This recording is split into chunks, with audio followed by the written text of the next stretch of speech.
Welcome everyone. Thanks for taking some time out of your day to join me. I did not anticipate doing another stream so soon after my last one. It's been, what, 1, 2, 3, it's been like 4 or 5 days because I streamed last on Friday. But I had a little work to do today, and I got permission from the client that I'm working for to share it with all of you. So I thought I'd take the chance to do something like that because that's kind of how I originally envisioned this whole live streaming thing going when I started it some odd months ago, or actually like a year and something ago now. I thought, I'll just do some work, I'll show it to people, and getting that to align with my work schedule wasn't always great, so instead I tended to do more sort of half-prepared presentations like last time when I was showing people some stuff in Illustrator that I'd sort of specifically thought, made some notes like, I'm gonna tell people about this or that. But now, this time, I don't have too much to show. I'm gonna show you as I work, but it's just think of me working beside you or you looking over my shoulder, but maybe some individual comments or lessons will come up, but that's kind of not the goal of the day. I've got a little music on in the background once again, so let me know about the volume of that.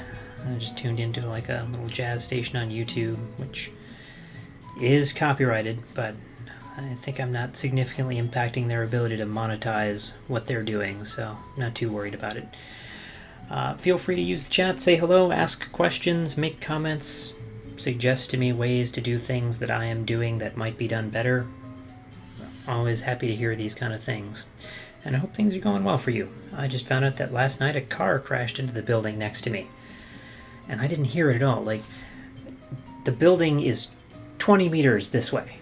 And I was up and I was here at the time that it happened, sitting in this chair.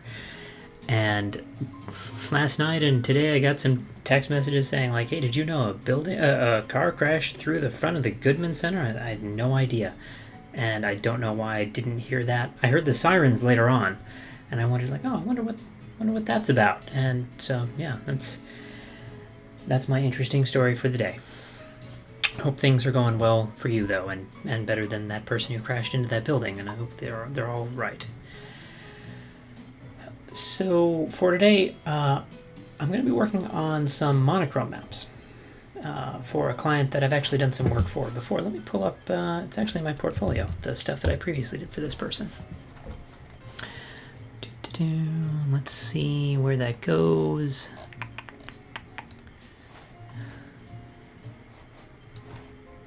Yeah, so about 8 years ago, July 2012, I made a whole bunch of maps of Polish history for Patrice Dabrowski, who wrote a book called Poland, The First 1,000 Years. There was a good, 10, 15 maps, all in monochrome, and so here's a few examples of them going through various parts of Polish history. And she's working on another project right now, and needed me to do a few maps for her, and so I was happy to reconnect. Always happy to have repeat business, and I'm always happy to work in monochrome. If you've heard me talk before at NASIS or read my blog much at all, like monochrome is one of my favorites, like figuring out how do we fit all the stuff we want in without having to, without using color. And not only is that an interesting challenge that makes me more creative, I think, but it's also it spares me from having to figure out what color to make things. And I always struggle with like beyond real obvious things like, probably water ought to be blue. Beyond that, like what color should I make stuff? I don't know. And this way I don't have to think about it. It's great. So that's kind of where we're going. We're aiming for some things like this, although there's going to be a little bit of terrain in there as well. So that's actually where I'm going to start, I think, is getting some relief work done today. So I've got some stuff up in QGIS. I actually spent yesterday, about 5 or 6 hours yesterday, gathering a lot of the data. So I've got probably everything I need, all the various points that need to be shown, some elevation data, and as well as a bunch of georeferenced maps. So she has sent me a variety of existing maps as well as some sketches.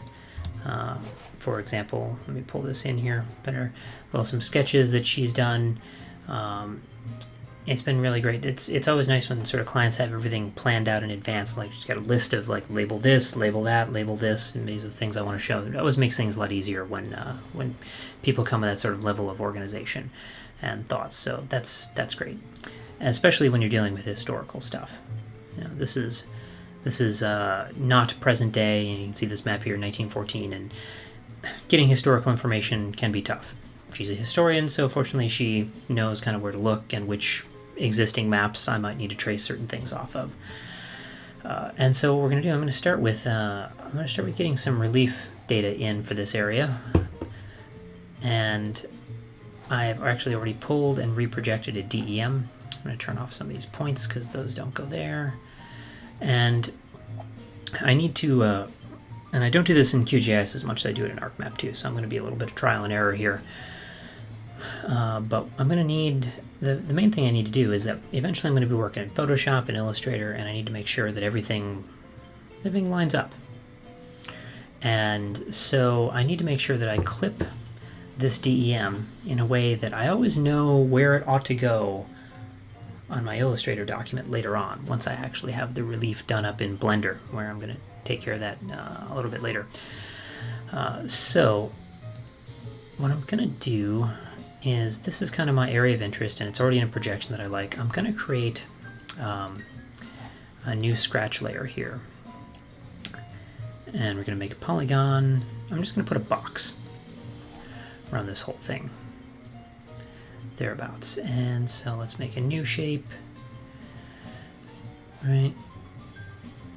Because I'm going to use this box to clip my relief, and then I'm going to import that box into Illustrator later on, and I know my relief is going to get clipped exactly to it. And I don't offhand know how to make sure that this is straight while I'm doing it to make an actual box. So maybe one of you knows, but in the meanwhile I'm just going to make it more box-like by editing the coordinates later.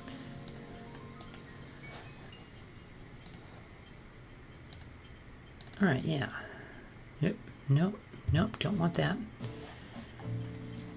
Alright, so I'm just going to make these y coordinates the same. So it's actually a perfect rectangle.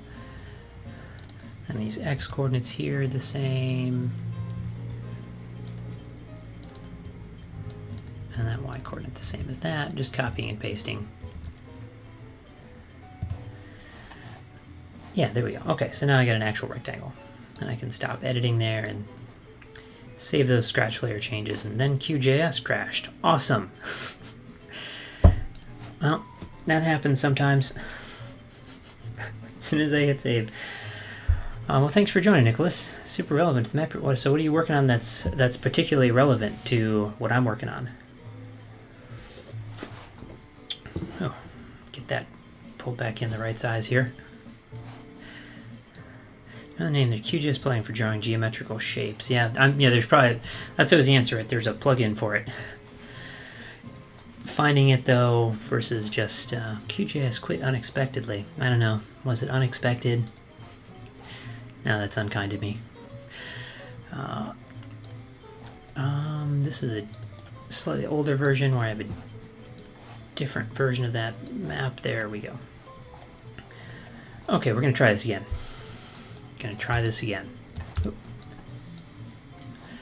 And kind of shove that off to the side. Don't need that right now. All I'm looking for is to just draw a box around here. And try this once more.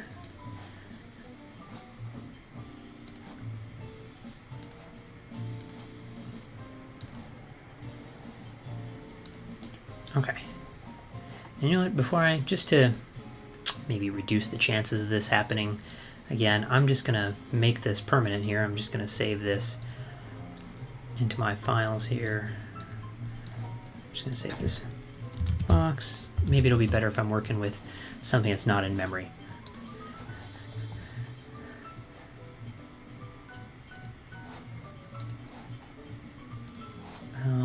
Box shape. There we go. Alex, thanks for joining. If you're trying advanced digitizing, can lock my angle to something specific, and 45 degrees remain constant, no matter how large or small I make the rectangle. Oh, interesting.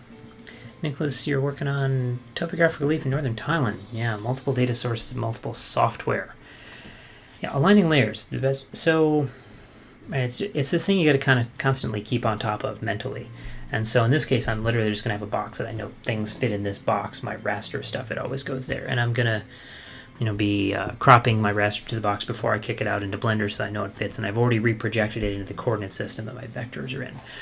So yeah, let's, I'm going to try this advanced digitizing thing. Okay, so actually I don't even know which of these is advanced digitizing.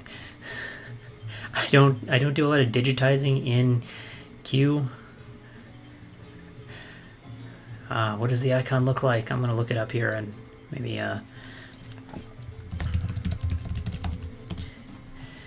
see, this is a good opportunity for me to learn stuff too.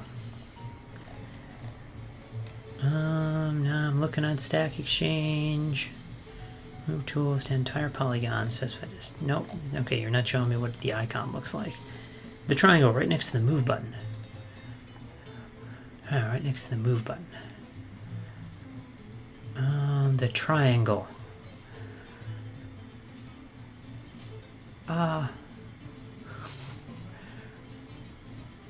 Very far left. All right, I appreciate the live assistance. New spatial layer, new virtual layer, current edit, stock editing.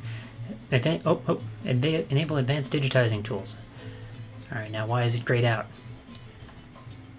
Do I have to be drawing something? I do. Right, let's see here. Snap to 90 degrees. Okay. Oh yeah. All right, there we go. Awesome. Thanks, Alex. Except that last one, it doesn't want to do double 90. But that's still pretty close.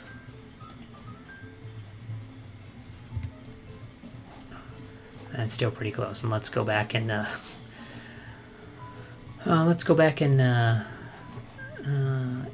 delete my other one.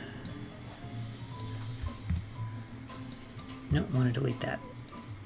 There we go. Okay, we'll delete my old one and make sure that this is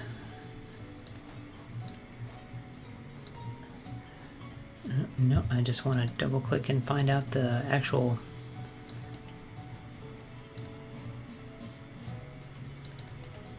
there we go. Are those lined? Nope.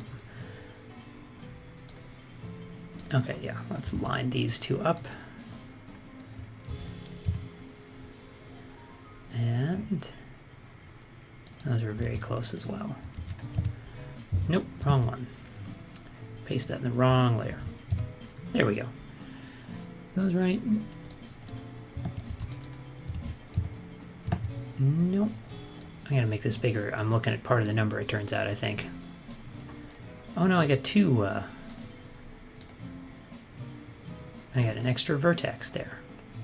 1, 2, 3, 4, 5. I must have. Oh, is that the same? Okay. See, you're just watching me figure this all out live. There we go. Okay. Save that edit, and now I get an actual perfect box. Alright, so I can do things like, I know this box nicely contains everything I'm going to deal with, so I'm going to make sure that when I kick everything out, this goes in Illustrator, and I've clipped my my DEM to this box. Thanks for joining, Shubham. Appreciate you taking the time. I don't know what time it is in New Delhi. What time is it in New Delhi? New Delhi time.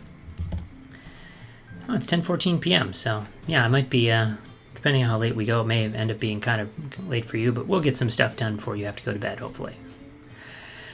So I'm going to pull in that that DEM I had earlier.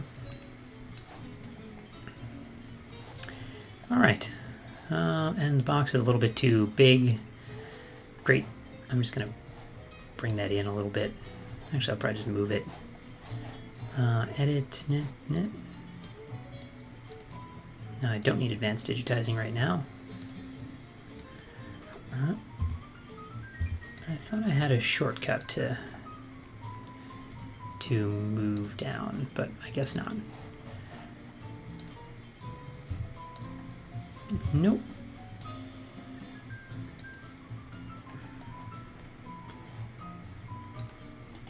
the important thing to understand is that I fumble around with software just as much as you do. I might present you nice looking things. You know, I got 3 corners, that's going to be enough to align anyway. But definitely a lot of messing around. Alright, so I'm going to take my reprojected DEM, raster, extraction, clip by extent. Clip by a layer called box.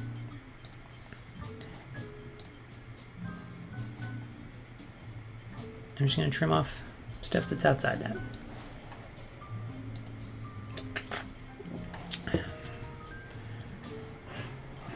Now that's interesting because it seems to have exceeded the box layer, which is strange. But the bottom 2 corners here are fine, and that's really all that I need to align things. So I'm not sure why I did that offhand, but we'll work around it. I just kind of need these 2 points to align things and get the correct scale and placement. So that's strange, but we'll live with it. Alright, so now I gotta start prepping things for Blender. I'm gonna need this thing to not have any negative numbers in it, and I need it to be integers. Alright, so I'm gonna need to do a little, I keep instinctively wanting to make these windows larger. They're taking up the top left corner of my screen right now, and there's stuff you can't see elsewhere on my screen that's got, like, I got the chat in one corner and file browser and some notes and things like that in other parts. I'm just kind of broadcasting the upper left to avoid sending you like this giant 5,000 pixel wide video, but I keep wanting to make it bigger. Alright, so let's raster calculator. That's what I'm looking for. So let's add a number here, and I'm going well more than the 5 it says, because, well, I should find out what the actual raster statistics are. Because, unfortunately, like, QGIS usually defaults to, when it says min-max, those aren't necessarily really the min-max values. It's doing an estimate. So give me the actual min-max of the whole raster. Recalculate those. Alright, negative 16 to 2600. Great. Alright. Clipped plus 17. And we're just gonna rescale this so that we're gonna run to like 0 to 50,000 or 0 to 60,000, so that all the tiny little elevation steps don't get lost when they're rounded off into integers, or at least we don't lose as much vertical resolution.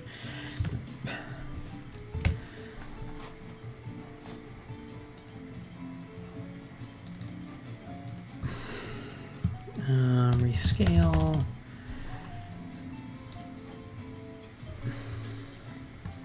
Give that a second to think. Alright. Don't need you anymore. And now I just got to, and I already reprojected this earlier to be in my projection. I've just got a Lambert conformal conic that's running through, with standard parallels kind of running through this area, center meridian down the center kind of thing. I just set up a custom projection here. And there's my, for the curious, there's my Proj 4. And I just, moused over, got some coordinates that seemed pretty sensible. Alright. Raster.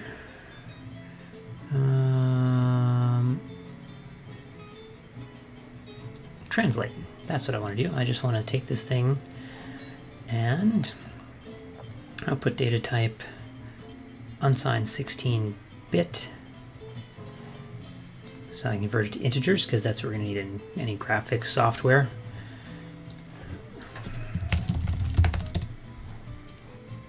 For blend.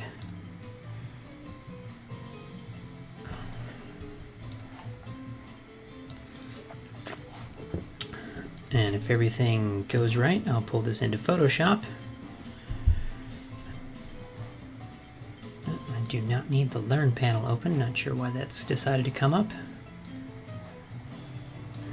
And this looks like some a DEM that's successful. So that's pretty good. So that'll be ready for going into Blender. And I don't know if this is the case in QGIS, but I do it anyway. So when you're doing this similar process in ArcMap and you're exporting your TIFF, it won't load right away into Blender. You gotta open it in Photoshop where it looks fine and then just save again. And something in the TIFF headers must be off.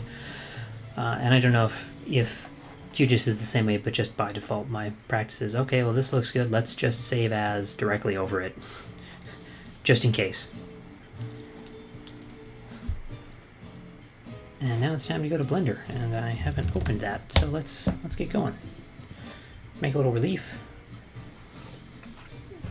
And it's going to do the verify Blender thing. Ever since I upgraded to the latest Mac OS, every time I want to open Blender it has to verify that it hasn't become malicious since the last time I opened it.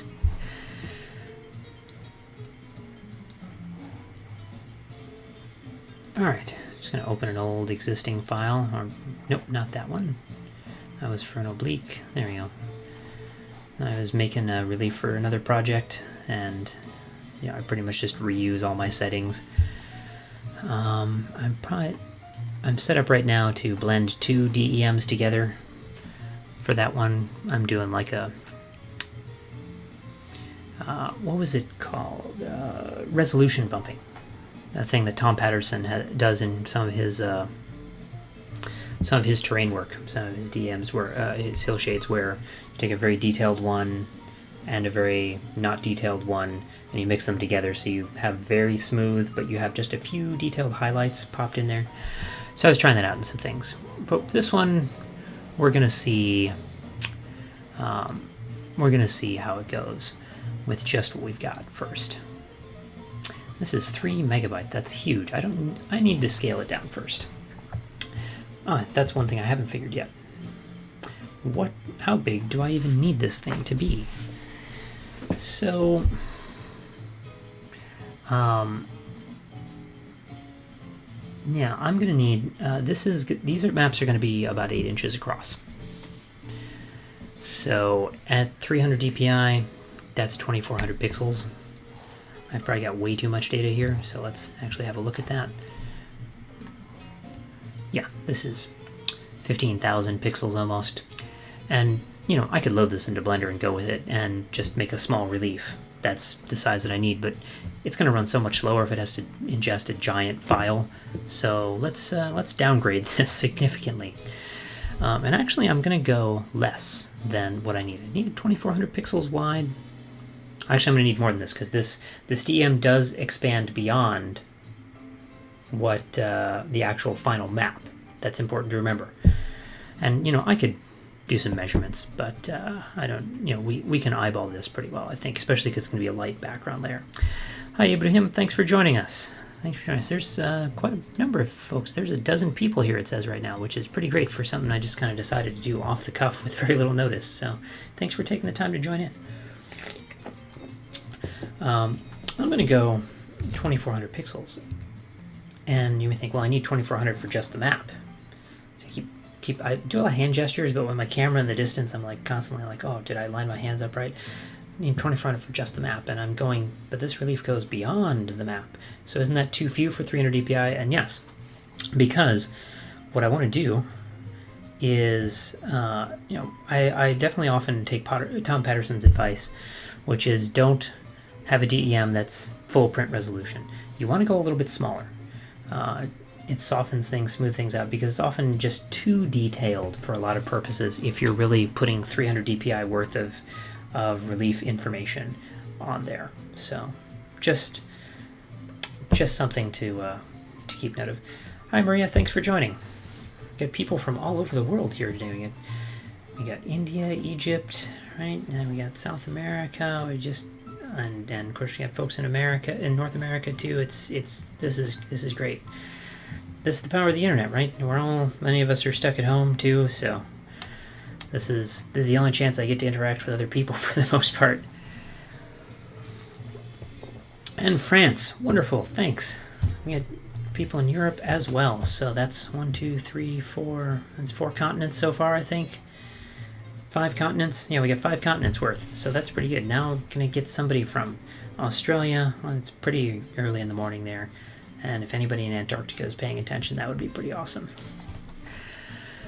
So I'm just gonna downsample this to something real tiny. This is gonna, and I'll just save a new version just in case. Foreblend, small. Great. All right, pull that in now. I'm just gonna go to the files here, foreblend, small. And I'm gonna disconnect this node for a minute, and I don't even need to disconnect it really. I'm just gonna plug this node straight in and knock that out. And I need my resolution information. I need to set up a few things here. Why don't you collapse in? Revamp this whole thing to look a little bit better at my resolution that I'm actually working with here. If you hear noise behind me, that's a jet fighter going overhead. They tend to be pretty loud and come at all hours of the day. And they're replacing them pretty soon with even louder ones. So I need to set my plane dimensions to match this, so 2.4 by 1.919. 2.4, 1.919. And my camera scale needs to be 4.8.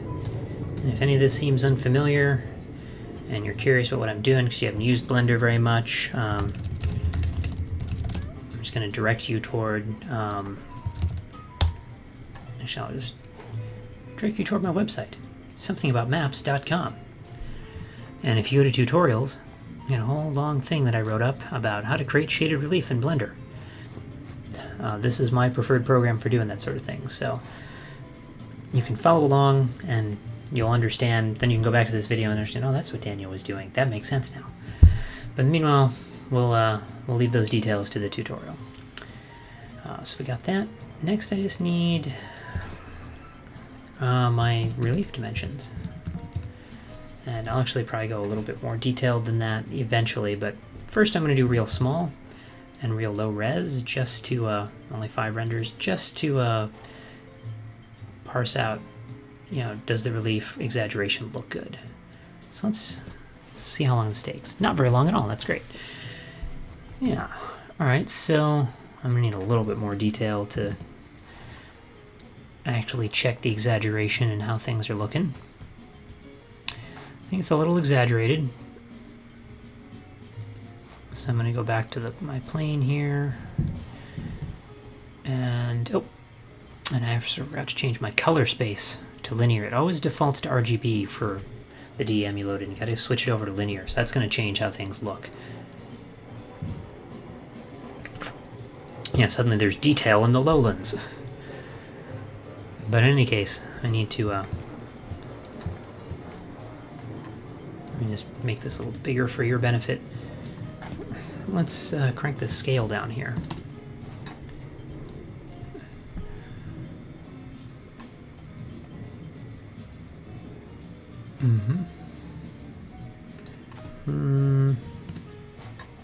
And again, this is going to be a light background relief, so it doesn't need to be real strong.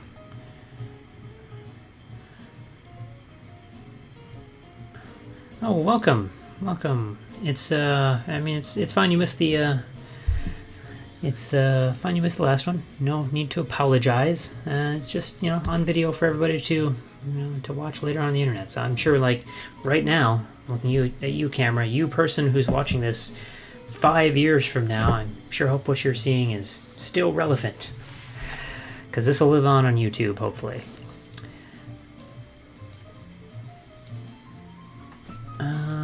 Right. Let's expand this once more. Make sure that I'm happy with this. Just make it a little bit bigger, and then we'll do the real thing. And who knows how long that'll take? But I'll work on some other stuff in the meanwhile. Yeah, I think that's gonna work.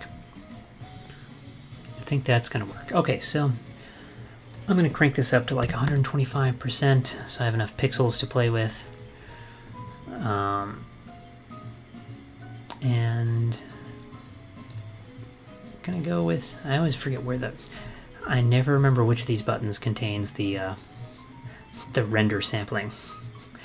You've waited 5 years for this to happen, Rez. Oh yes, that's, yeah, exactly. Five years to be in the future. And we'll go 100 here. And I'm just gonna save this in case Blender crashes. It does from time to time do that. And we'll go 150, we'll make it real smooth. All right. And if this is only gonna be a few minutes, I'm just gonna watch it paint in because it's kind of fun. But if it's gonna be 10 minutes or something like that, I will definitely move on to another item as it updates the BBH, computes the normals, and starts making a little relief here. Yeah. And it says there's 20 odd minutes, so we're gonna let that crank away in the background. We'll look at it for a couple minutes here just for fun. Am I able to get a georeferenced raster? So I have basically taken this thing in the past, the output here, and I have then georeferenced it back because I just need to basically line it up corner for corner on the original DEM, and then it's georeferenced. So I've done that actually. I had a client in the past who they just wanted a nice shaded relief image, and they were going to make their own maps based on it, and they just kind of wanted that to use regularly in their work. And so that's what I did. I just kind of created a Blender relief and then spent a little bit of time getting it all lined up with everything back in GIS, so that, and just saved out a world file so it worked. Is upgrading the RAM of the computer useful for faster rendering? I would guess so. There's probably some other things too, and I'm using CPU rendering. You could use GPU rendering, and that it depends on some things. So Ibrahim has an answer to make faster unless you're running out of RAM. Okay, so maybe I might be wrong about this, whether or not. Okay, clock speed. Yeah, that makes sense. That makes sense. There have certainly been times I've hit the limit of my RAM for very large reliefs. And for those, I go to a render farm. Actually, sometimes even for work like this, I might go to a render farm, depending on, if I don't feel like waiting 20 minutes or if I want to do other things. Regardless, if you're worried about your hitting limits of your computer and you don't want to upgrade, I've used things like Render Street. Let me pull that up. And they don't pay me to recommend them, and there's other ones out there, and I haven't done a comparison. But on a place like Render Street, I can literally, just go in and upload a file. Here, let me move this out of the way. I'll log in. I'm gonna move my keycaster out of the way so you don't see me type my password. If it'll actually, login page will come up here. Oh, I'm actually already, no, it's not logged in. It thinks it's logged in. I just wanted to show behind the scenes. All right. Come on. Nope. Sorry, they're having a little trouble on their end.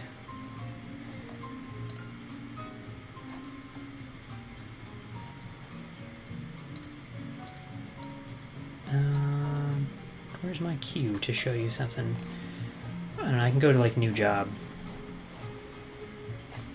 And I can go like new job, and I can select a file, and I can drop a packed Blender file in there, and then it'll ask me the settings I want and how big I want and how many samples, and then it'll just kick out and it'll kick out an answer. See if I can find like an existing one.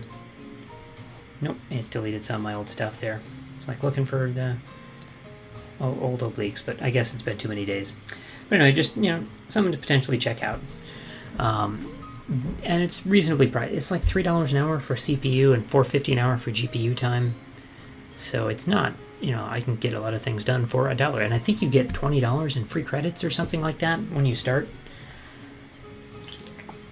Again, this is not a paid promotion, but just something to consider. And there's probably some other options out there you might consider. In the meanwhile, just got a little bit of time left. We're just going to minimize it. And I'm just going to cancel this, and I'm going to go back to QGIS. Where were we, QGIS? And when that relief is done, I know it's going to go right here. So, Okay, the pieces that I need here for going over to Illustrator and getting ready. I'm going to need, let's just remove some of the stuff I don't and build this up piecewise. Alright, so I have my box. I don't need these anymore. Don't need the scratch layer. Don't need OSM. I was OSM, the paper motion, but no, Clarbrins, yes, I did. Clarbrins did not sponsor me either. This is just a local brand of sparkling water that people in Wisconsin are real fans of.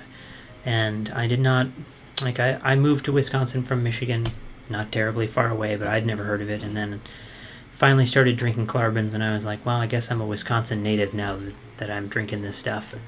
It's pretty good, though. You know, just it's like LaCroix. It's lightly flavored sparkling water with a little bit of like fruit juice kind of thing in there. All right, so I'm just digging over my files here. I'm going to pull in some stuff. I have some point features that I need to include. That came from a list of things from the client. Make sure to like include these particular towns, particular cities, etc. I am going to need some rivers, and I've got some natural earth stuff, and I'm going to pull in here rivers, lake center lines, and I think based on the map size and kind of its context, I probably don't need too many, but I am going to pull in the Rivers Europe supplement just in case. I'll have that in Illustrator ready to go if I decide, oh, I really need to use this one. And here, rivers and lakes. And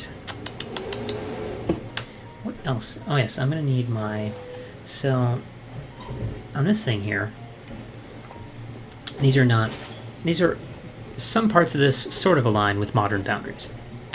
And this is in an area that is today part of Poland, part of the Ukraine, and part of Slovenia or Slovakia. And while national boundaries don't entirely align to it, you know, I'm going to have to trace some of this line from the original map, but some of it is going to align to existing like subnational boundaries. And so I've got some of those. I have these in a couple of chunks because I was pulling them for some of the other maps in the project. We're going to zoom in on a couple of these areas, like this one right here. And so I pulled some data from OpenStreetMap, what they call it the admin 4 level, but I'm used to it being called the admin 1 level. I think those are the same thing. Like in Natural Earth, it's the admin 1. So I'm going to use these polygons. They might be helpful to me.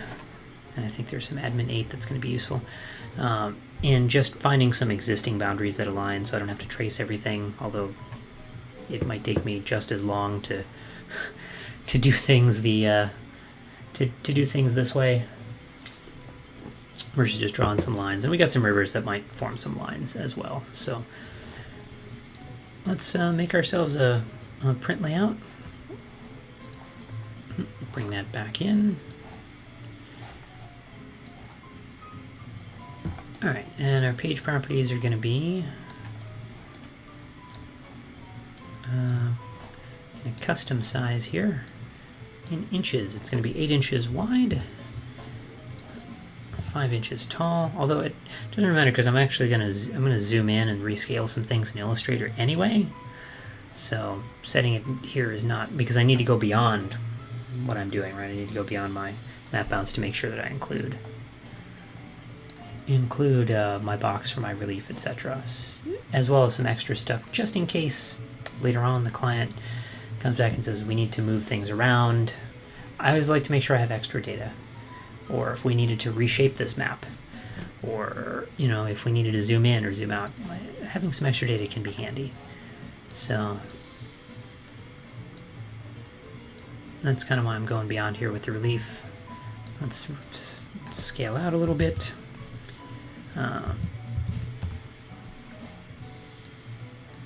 Just want to make sure I have that entire box there. Yeah, alright, I think that'll work. Those are all the pieces that I need, pretty much. So let's kick out a PDF.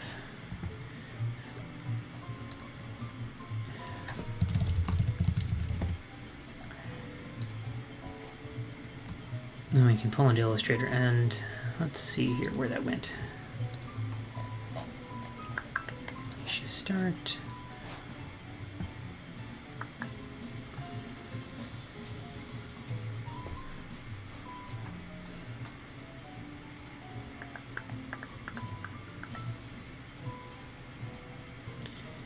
You can do it, computer. I'm asking you to do a lot of things. Open a PDF and broadcast my desktop, and encode and broadcast my desktop, and also run Blender in the background. So might run slow. Maybe this is where I need the faster, more RAM kind of thing. I'm thinking about getting a new computer at some point. I've got a 27-inch iMac, but it's 4 years old and it's starting to have some screen problems with some screen burn. Unknown imaging construct. Well, we'll see. Maybe that's the raster. Might export that separately if that's a problem.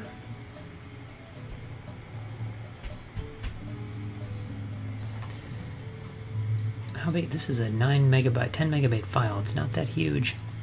You can do it. You can do it in Illustrator. Great. Okay. What have we got here? Yeah, I can't upgrade a Mac. I can buy a new one though. Let's build a PC. Yeah, you're right, Ibrahim. I've got, I used to use PCs. This is my second Mac. So I've been using Macs for 8 or 9 years now. Basically, mostly since I got started in cartography. They're more popular because they've got this connection to the graphic design industry, which made more sense in the 80s. Nowadays, the differences are pretty small. But I started becoming familiar with the Mac, and maybe at some point I'll go back to the PC days, especially now that Apple's talking about new proprietary chips that, maybe it's going to be like the bad old days in the 90s and late 80s where, a lot of software just didn't run on your Mac because it had to be written differently because they had a different instruction set in their chips. We'll see. We'll see. Alex is asking if the boundary data from GATM would be useful to recreate Galicia, especially if you use smaller admin units. Yeah, if historical boundaries can be preserved in smaller admins. So that's so I've basically been pulling that. Yeah, GATM would be another place to pull that information. I pulled this from OpenStreetMap, but it's kind of the same idea of local administrative boundaries that I'm going to use to piece together some of this information. But for those of you who are not familiar, let me pull up GATM.org. Yeah, you can get, one of the things that they're most useful for is getting lots of detailed data about by country, spatial data. You can pick like Albania, okay, and you can get, subnational and then subnational information on these kind of things, and it's pretty useful. It's oftentimes one of the only sources for these kind of things. So yeah, Nick Underwood, thanks for joining. Go analog. I mean, I haven't made very many analog maps, but that's maybe not an option in this case. I don't know how the client would feel if it was all hand drawn. I'm not really great at hand drawing things, but it's a potential option, definitely. Okay, so we're just gonna start unclipping things and cleaning up our PDF file. Ooh, it's still chugging along real slow.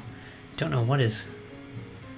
Maybe it's just that raster is making it unhappy, kind of thing. Yeah, Sarah Bell can do some really great hand shaded relief. Definitely, that's a skill that I really would like to acquire one of these days. I've been saying that since I was in grad school, starting to learn cartography. I'm like, I'm going to learn to do pencil shaded relief, and so far I still haven't quite done that yet. And we're just going to pull out. Is that the image file here? Okay, yeah. I'm just going to shut you down for a little bit. Maybe that'll help things along. And I love all this discussion you're having in the comments about the Mac PC divide here. This is how you get people going, right? You have a discussion about that kind of thing. Jeez, why is this just chugging along so slow? Hopefully some of the other stuff, now that I got that turned off, will be a little bit better. I'm just gonna select things by color here, and I'm just gonna be separating them into quick layers. And just to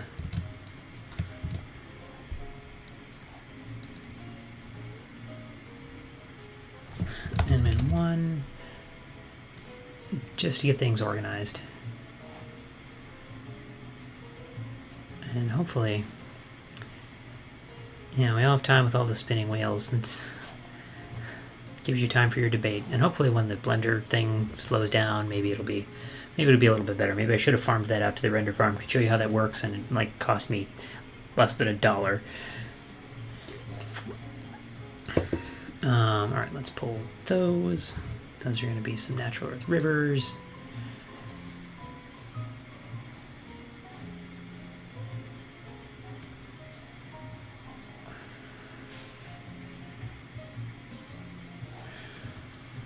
And there's a lot of points here too, so I think we're, you know, some of these things are probably way more points than they need to be as well, and that's just the way it got kicked out by the software. Select by color. Oh yeah, I select things by color constantly. Oftentimes, in a case like this where it's the easiest way to separate out kind of the mess you get in your files when you're kicking things out of here. Oh, I accidentally pulled the whole, I selected by fill color, not stroke color, so that's why it pulled that whole layer. Oops. Do I think Inkscape is a practical alternative to Illustrator? So this was somebody else asked a similar question on Friday's stream too. I think it is.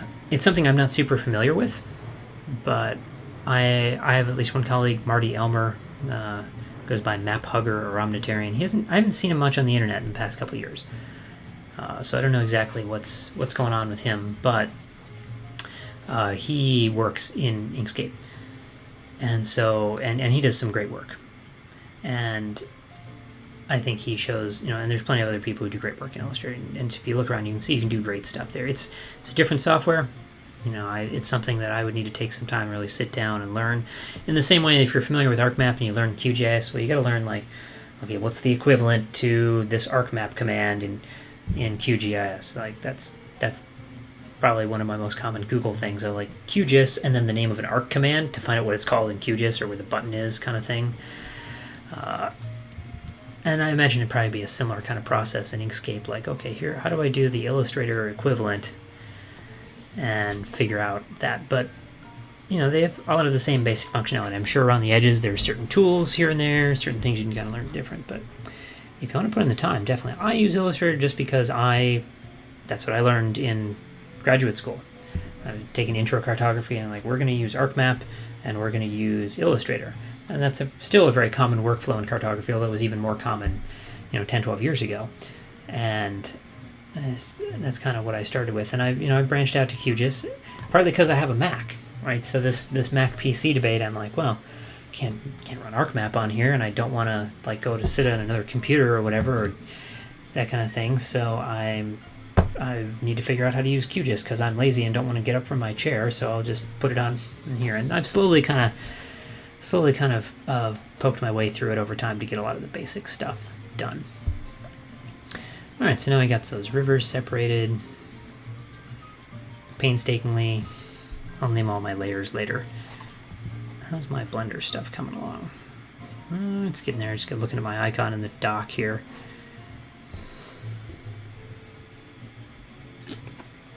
Just 24 people watching a little spinning wheel on the Mac.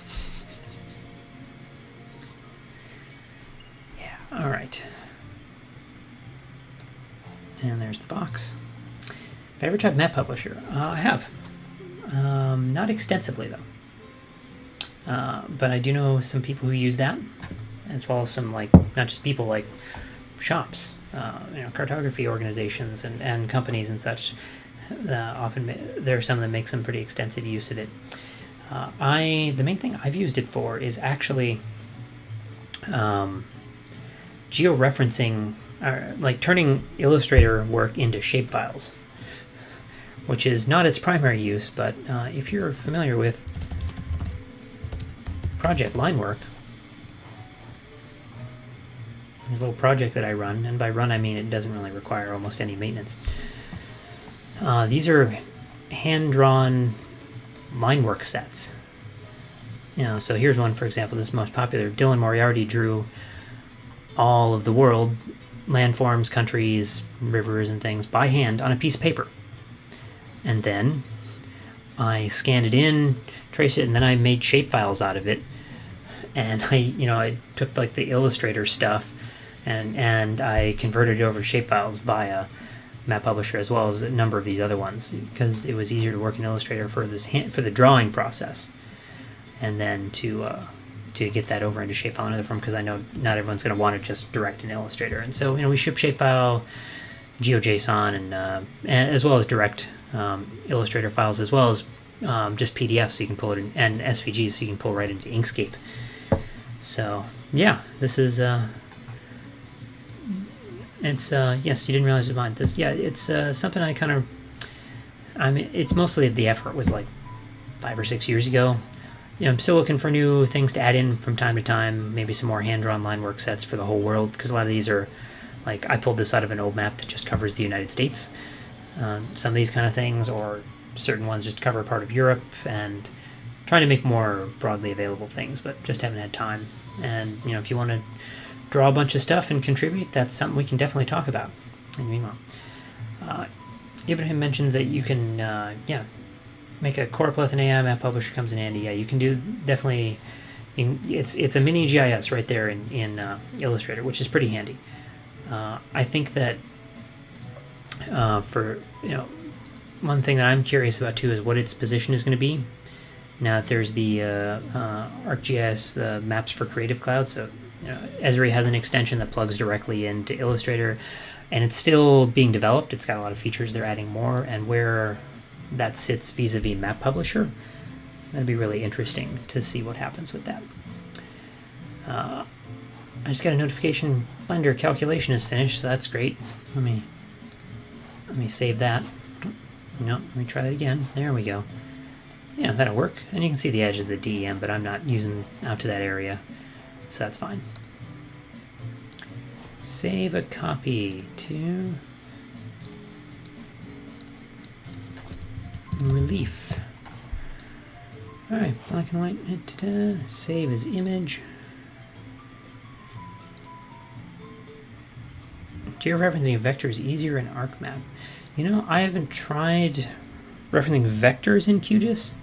I've referenced vectors in ArcMap. I find referencing rasters to be faster and easier in ArcMap, definitely. But the capability is there in QGIS, and so I decided to kind of stick it out for this one earlier today and yesterday. All right, we're gonna minimize you, come back to this, and hope that things are a little bit better with this now that we're not crunching away as much.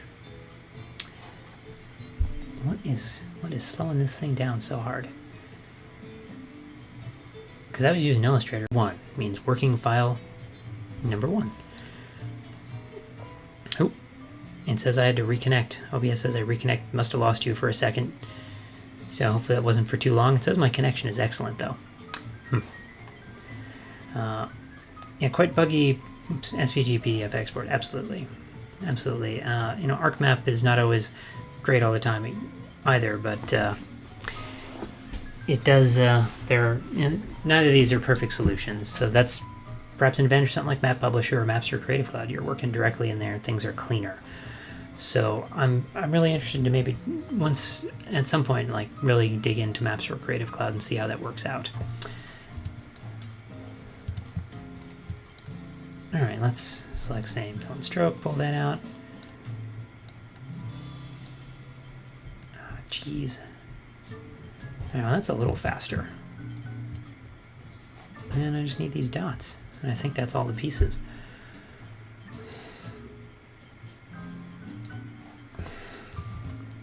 Maybe as I start to delete some of this stuff, it'll get a little bit better.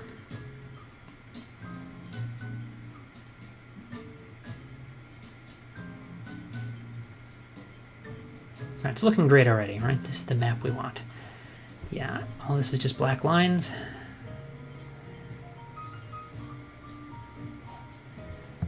All this is just black lines, it looks like. Yeah, I was using Illustrator on a live stream on Friday, and it was big files and everything was smooth. I don't know. I didn't reset my computer before I started. Maybe I should have done that, although usually it's not too big of a concern. Alright, let's trash this. Trash this. I think we have the pieces that we care about. But just in case, we'll save working file number 2.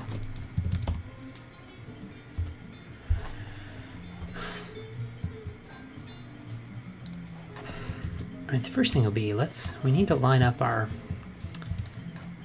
you need to set our relief up and line it up with this box. So let's get our relief going and head on over to pull it up in Photoshop. Yeah. Okay. Now there's not too much to do. We're in grayscale, which is where we need to be. I don't need to like add any sort of tinting to this kind of thing. Any colors. The only thing I'm going to do is I'm going to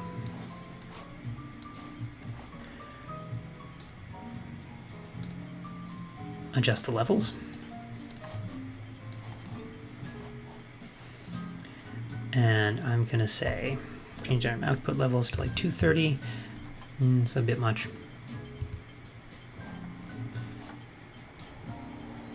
And pull this in a little bit to just cover the bulk of the curve. You may think, well, that's real subtle. It'll look less subtle when it gets into Illustrator. Definitely. But it's also not permanent. So if we don't like it, we'll change it. We can always adjust those levels as we go. So I'm just going to save that PDF, go over to Illustrator, and place that PDF.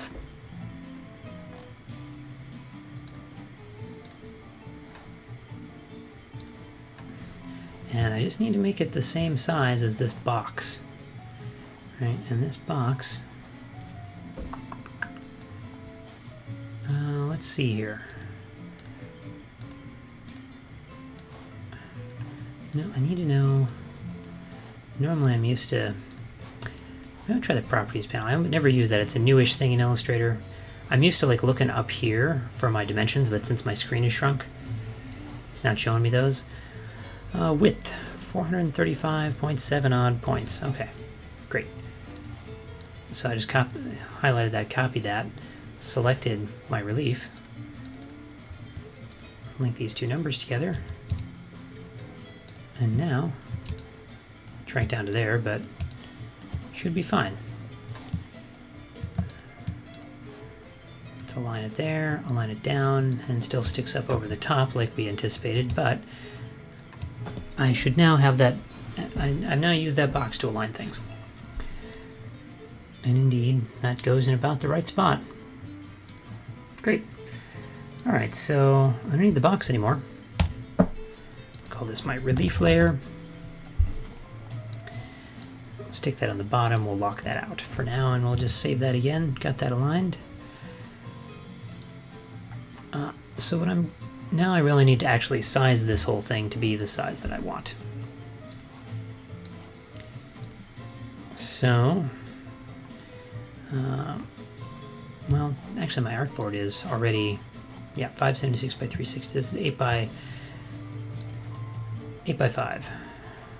The actual page dimensions of the book, I've been told, are 9 by 6, so I'm just trimming an inch off because in my experience, a lot of university presses don't want to do full bleed figures. I really like to work full bleed. I mean, your image goes all the way out to the edge of the page, but a lot of them with their sort of standard house styles really want to have a white margin around everything. So I'm just going to leave them a ½ inch kind of thing. So I'm just going to scale everything up until it kind of looks like my area of interest is in the middle. I'm going to hide my selection edges too, just so they're not They're also really big because I kind of did that for broadcast display purposes. That's pretty close. I don't think I want to get too close to the edges, but we'll go like a little bit more. And we can always fine-tune this later because I have enough data for everything I need. I can just, you know, shift around as needed. All right, so let's focus on the first thing, which is this boundary, because that means we can get rid of this raster in case for some reason this raster is slowing us down, although Illustrator is definitely working faster now that Blender is not cranking away. But it certainly doesn't handle some of these situations as efficiently as it could. So let's look at my admin 1 here, and let's see if I get any lines that are useful.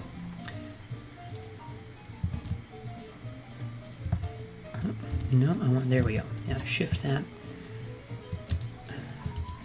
It looks like that's pretty good. Oh, actually what I'm going to do first is see if I can go to the Pathfinder tools. And where's my Pathfinder tools? They're off screen. Okay, there we go. And outline this whole thing. What that's going to do is these are polygons, so this line segment is actually 2 pieces. It's the piece from this polygon and the piece from this polygon. If I outline it, assuming these are topologically perfect, it should convert them all into individual line segments where they overlap. It also eliminates their appearance and puts them in a group, but that's okay.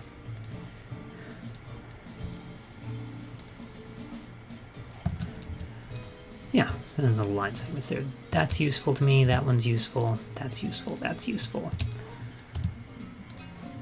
Part of that one's useful. Yeah, I think that meant to go right there. Part of this one's useful. Part of that one and part of that one. Doesn't look like, well, maybe some of that, yeah. But that follows the river, and we're going to bring in a river, and we'll make sure it aligns to the actual river file we use. So there's some potential boundaries we can make use of. Some pieces. And I had some more over here too.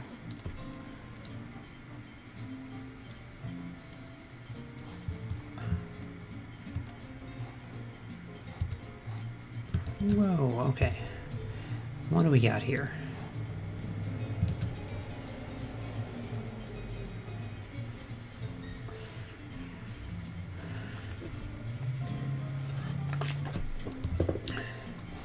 Let's make those strokes real thin and black so I can see what I'm dealing with here.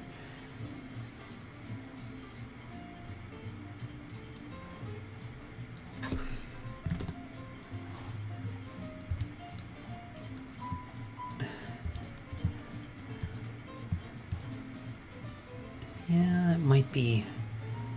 It's hard to tell at this scale, so I might just trace instead. Probably going to be easier.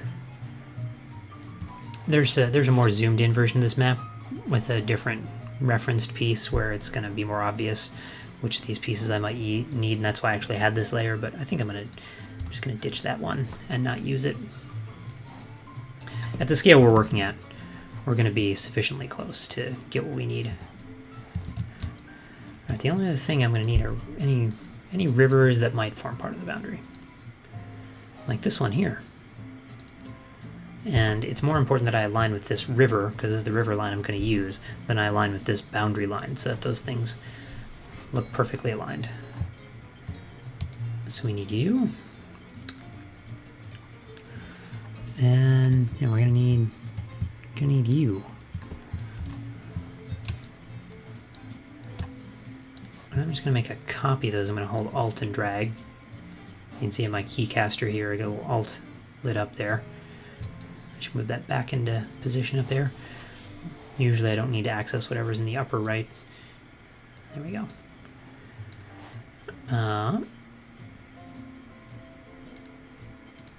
Okay, so I don't need you. And then here I had some other rivers.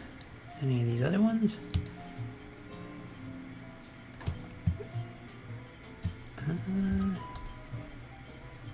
Yeah, and And rivers are kind of simplified here. I could have pulled, we're at a scale of like 3 or 4 million. These are 10 million natural earths, are a little bit coarse, but I think that simplicity is going to be valuable. I think I often find natural earth data to be more detailed than is appropriate to the scale they claim to use it at. So 10 million scale data, they're 10 million scale data, I think it looks better at like 5 million scale. And if I'm at like a 12 or 15 million scale map, instead of using the 10 million scale, I often use the 50 million scale, that kind of thing. Maybe that's just an aesthetic preference on my part, I don't know. Maybe people would disagree, but there's a little bit of that river we want to take too. And you know, in the end, I probably should have just drawn this whole thing by hand because it would have taken less time. Where are my river pieces that I'm not labeling my layers, so it's not always obvious what where my stuff is that I've stored. Color. Alright, so there's some river pieces, and I got some other boundary pieces, so I got a lot of what I need here. Where's my stroke panel? Stroke. Move Pathfinder out of the way. Alright, the only thing I need to do now are the manual draw pieces, I think. And then we'll start using Shape Builder to clean this thing up. Boundary pieces from admin. These are the ones from rivers. So here's where we'll draw some stuff.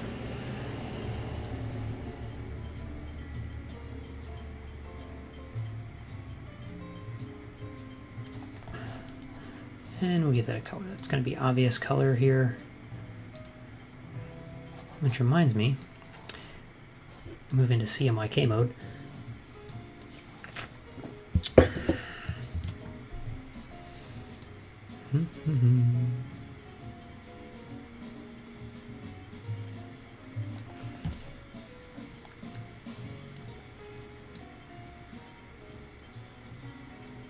And this is a small map, so as we look at this, alright, that's supposed to come down here, I already know. So that means this thing is not quite referenced super great, so we're going to kind of split the difference here.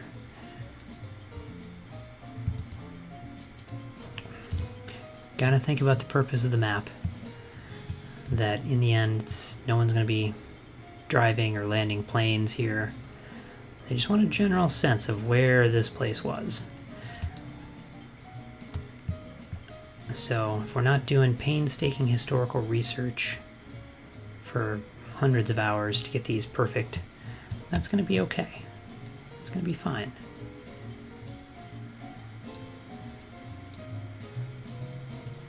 And I think that's meant to be this, and again it's just shifted a little bit because this was splined in to kind of get the cities aligned to all the different cities based on where they were. And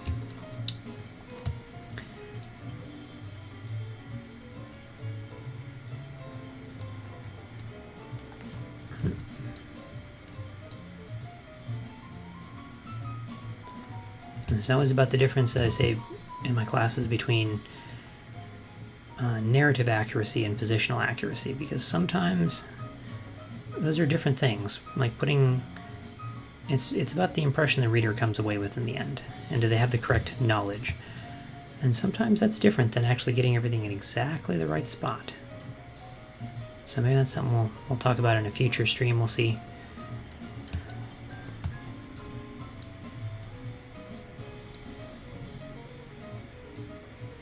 And especially with historical maps. Because oftentimes I even, someone would say, map the boundaries of, such and such polity in 1500. And I'm like, well, I've seen 4 different historical maps online, and they all have totally different boundaries. So we're gonna make some guesses here based on what we think that place was like. Whatever ones seem to come up most often, kind of thing. Alright, so now I got some good pieces there, I think.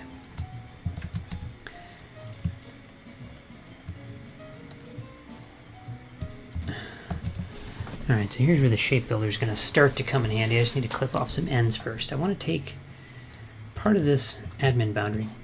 Geez, that's a lot of points. Hold on. Document info. Alright, and objects. Now, 2,857 points. That's crazy. No wonder these things are running a little bit slow. Maybe I should, well, we'll simplify these first, just to cut out some of the excess in points that are slowing Illustrator down. I don't like the way they've changed the simplify tool. It seems to make results that are more jagged now than they used to be. But I think based on the way I've got in mind to style some of this, I think it's going to be fine. I'm probably going to not outline this whole thing in a boundary. Instead, I'm probably going to use it as just a fill to distinguish. We'll see how that works out. I'm going to trim this for a second, because I only want to use it up to about here.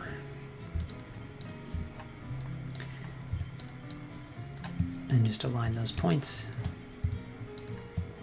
Same reaction, yeah. Okay, so good. It's not just me. Well, I remember after it changed, I saw somebody on Twitter saying how great it was, and I'm like, maybe I'm the only person who thinks this. But it definitely makes things more jagged. So I'm just going to select these things and pull in the Shape Builder tool, and I say trim that, and trim those two pieces, and join those together. So now I've got a bit of a line. Yeah, the 3 dots and back to normal. I've done that in a couple of instances. The thing is, these admin boundaries are so jagged, and I can keep simplifying them, but it's not going to look quite like the rivers or quite like what I drew by hand. So maybe I should just draw it by hand. And you know, this is a real part of the process. Sometimes you're like, maybe I just wasted my time with this. So you know what? I'm going to do that. I think I'm going to do that.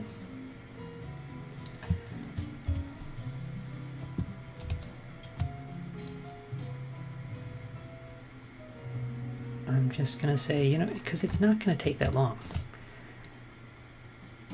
And I'm going to kind of use these as still as a guide, so I know if it deviates from the base map that I'm tracing from, where to go. But it's all going to look a little bit more consistent visually, and that's the important thing. So I'm just going to trace right over this thing.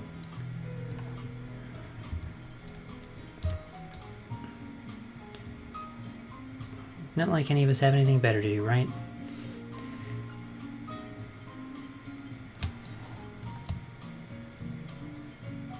And there's something soothing about the hand tracing process, I find. Well, thanks for joining, Jamie.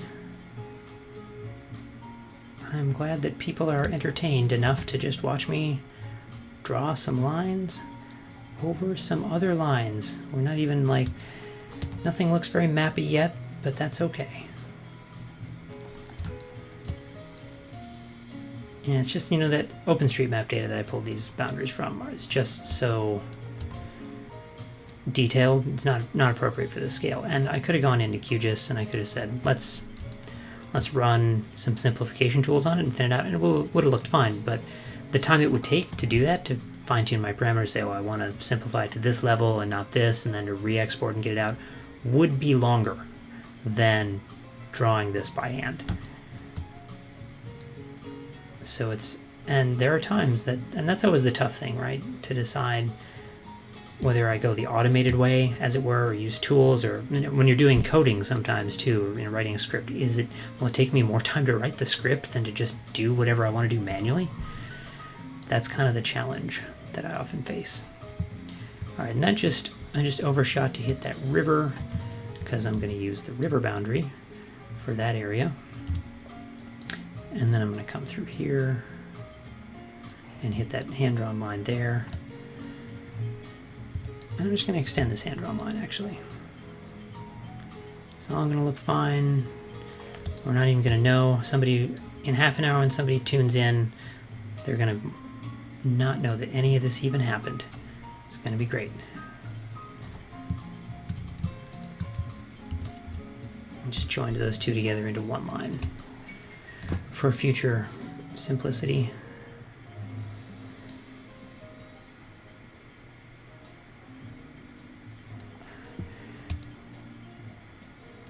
I see you're working on a map.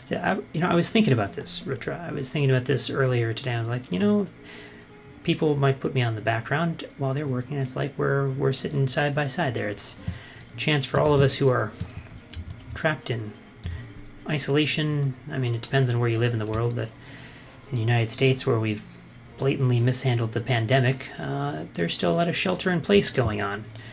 And so that's definitely where I'm at. I have been, let's see, since mid-March. It's been, that's over 5 months. I have been in a building other than my apartment exactly one time. And that was to look at another apartment. But like my groceries get delivered and everything, everything gets delivered to me. I can't go out. It's definitely, fortunately I'm kind of a homebody, so it's fine. Not too bad at all, but it's definitely taken a toll on some people. Alright, join those together. So we'll keep the rivers, but I think everything else is going to be... Alright, just one more segment to do, it looks like.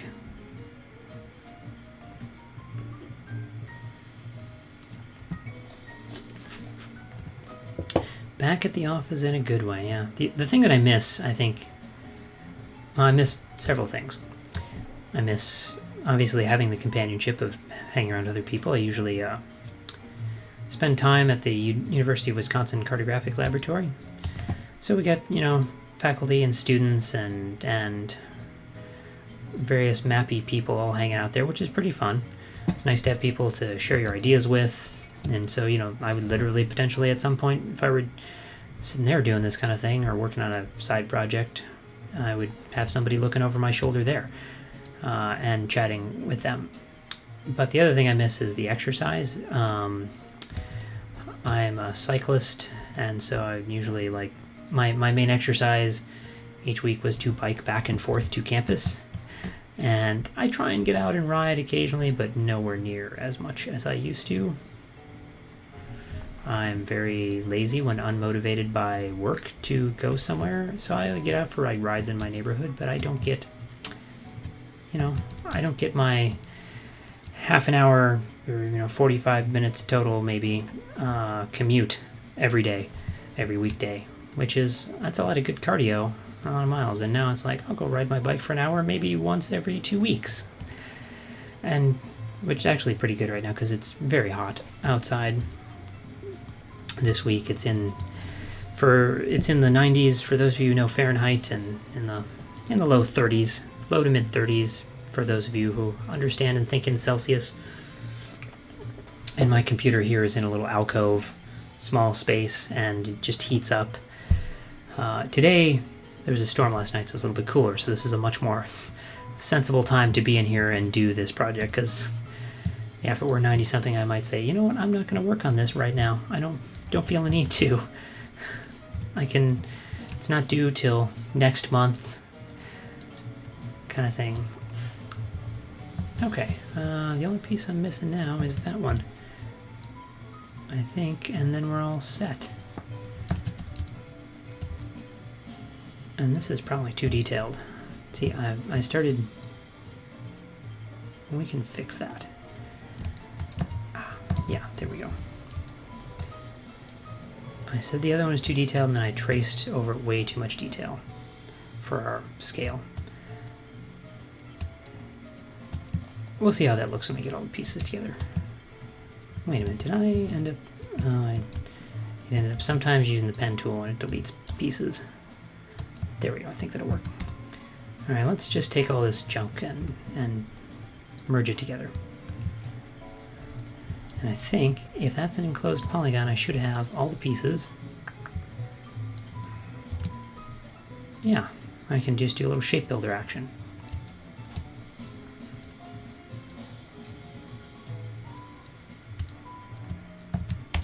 There we go.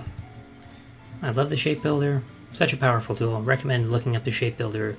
It's It's another little mini GIS function in Illustrator that lets you, erase shapes from each other, merge shapes, clean up overshoots and lines and things like that. And when you're tracing, it's pretty great. All right, so with that, I think I've got a reasonable shape for this thing. Just going around, making sure it kind of roughly aligns to either real data or close to, or this old map insofar as it makes sense, and I think we're good. Because sometimes I might have, had extra line bits that get caught and draw bigger polygons than I intended. But yeah, that's it. My Galicia boundary. All right, so I can start leaving some of this leftover stuff. Don't need you. Don't need you. Don't need those bits of leftover rivers. So I have so here's what I'm thinking for this style-wise. I'm thinking I might make the relief darker all around and light in the middle, rather than having a hard boundary. The distinction between these things might just be some fill and a little inner glow. So, a little bit of a edge to smooth out there. Just make sure some of these corners come together okay.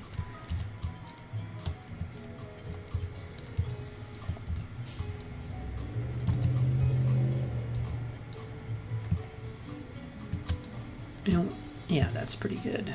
Okay.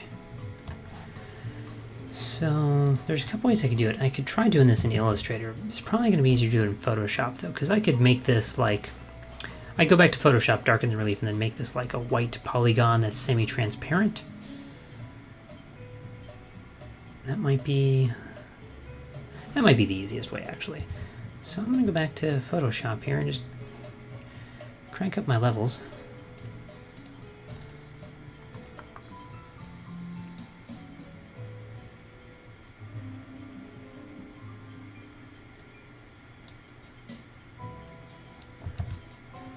Actually lock that down so it's kind of in this mid zone. And if I take you,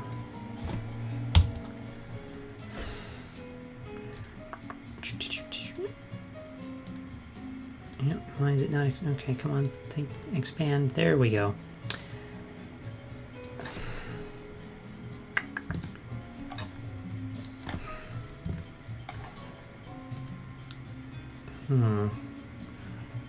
I want that to be locked at whites. I want the fine control that I'm going to get out of Photoshop actually by doing it there. So instead, what I'm going to do is I'm going to bring this polygon over to Photoshop. That'll be easier. So in order to make sure that this polygon that I want to bring in lines up in Photoshop, what I'm going to do is I'm going to click on my relief and fit my artboard to my selected art. So now my artboard limit is my limit of my raster. And turn off that raster, make this black.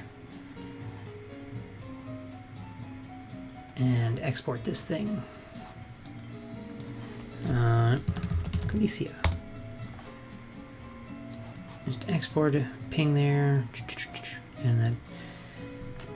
And I'll just open this over here in Photoshop. And bring that in. Is it? No, it's a little bit. Yeah, it didn't line up perfectly. It was just too big. That's fine. It's the same dimensions, so it's mostly a matter of just scaling it here. All right, let's remove that. So yes, this looks like it's in the right spot now. So what I want to do is I think I'm going to do. Let me think about it. Probably just do 2 levels layers. Yeah, so select that, do some more levels.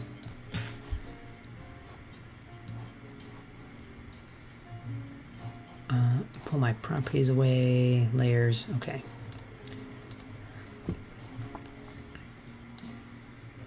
Yeah, see, now I can just kind of affect the levels here. So I'm going to go back to what I had before. Something like this. I'm going to say to you, I want to clip this to like 230.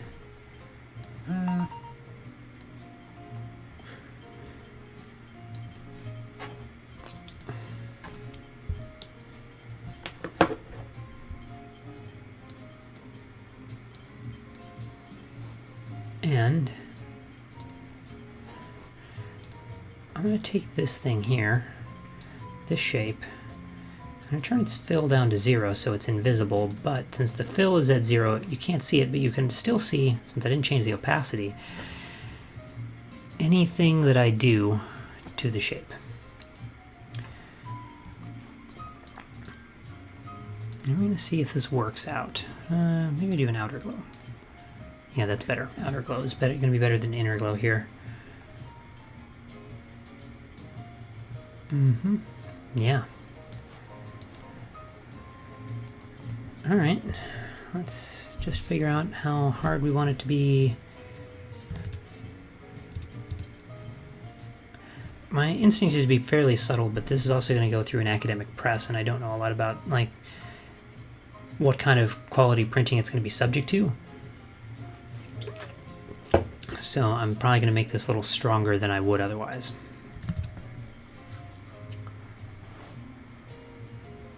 But I think that'll work. I think that could work, and we'll leave it. We'll try that for now. And this is an iterative process, so we'll go back and forth. I'm just going to undo to get my artboard back to the way it was. Yeah, so it looks a little bit darker there than it does in Photoshop. You know, that's Illustrator kind of doing its interpretation. So we may even make some final adjustments once I export the final thing, or I turn it like, oh, the PDF turns out to be a little darker, a little lighter than I anticipated. But in concept, I think that might work for now, and we'll see how it plays around when I put the other stuff in. All right, that's going to be the challenge, because actually there's going to be rivers. Is that going to look weird when rivers run over this thing because it's kind of popped up? Yeah. That could be strange, couldn't it? So I'm going to draw a river line. And we'll just throw one of these in here for a second. Real quick and say, let's give it a, you know, gray kind of thing. That looks kind of funny, I think. So maybe not. Maybe not. But it was a good thought.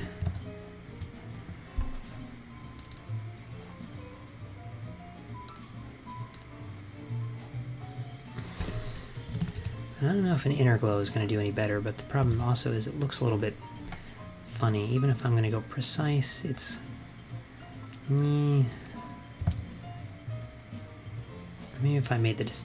It looks so soft that it's unintentional, but then when you do it like this, it looks way too dominant. You know, it could just be a matter of...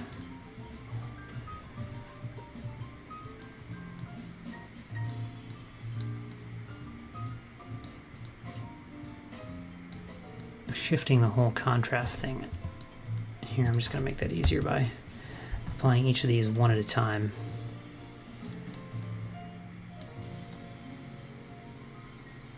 And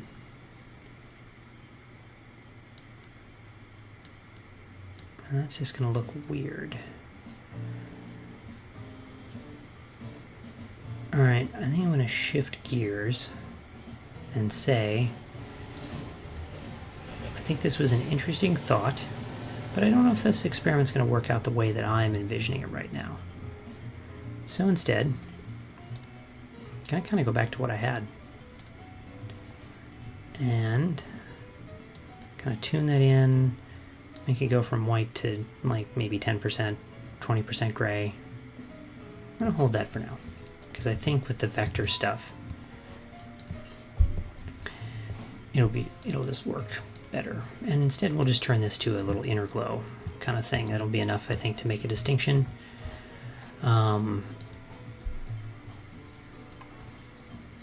Inner glow. Multiply. Black. 35 we'll try, and then turn that whole thing into multiply down. Yeah, maybe something closer to that. Just need to tweak the glow in the appearance panel, which I talked about the other day.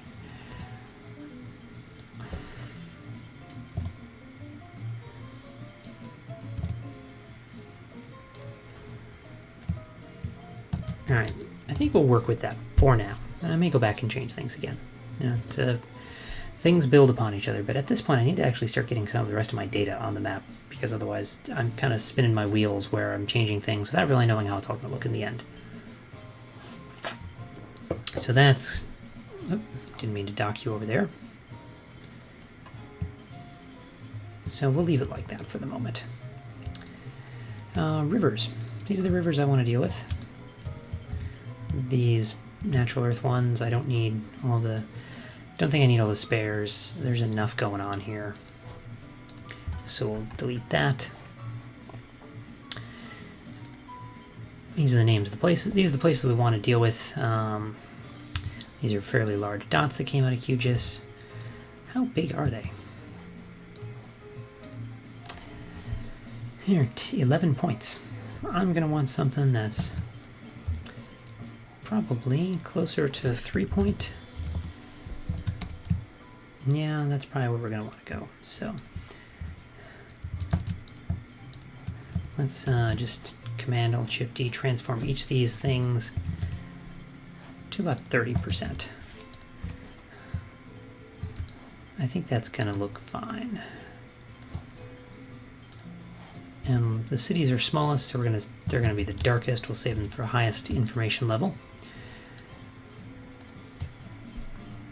Sort of in our, we've got a limited bandwidth to play with in grayscale. So we're gonna have some light things, some medium things, and then some dark things. And the darkest things are probably gonna stand out the most, all other things being equal. So if we make that the smallest things, the labels and the dots, then I think that'll help.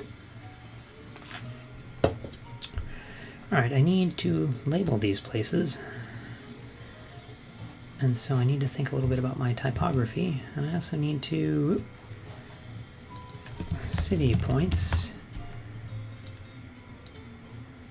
Oh, don't need you anymore either.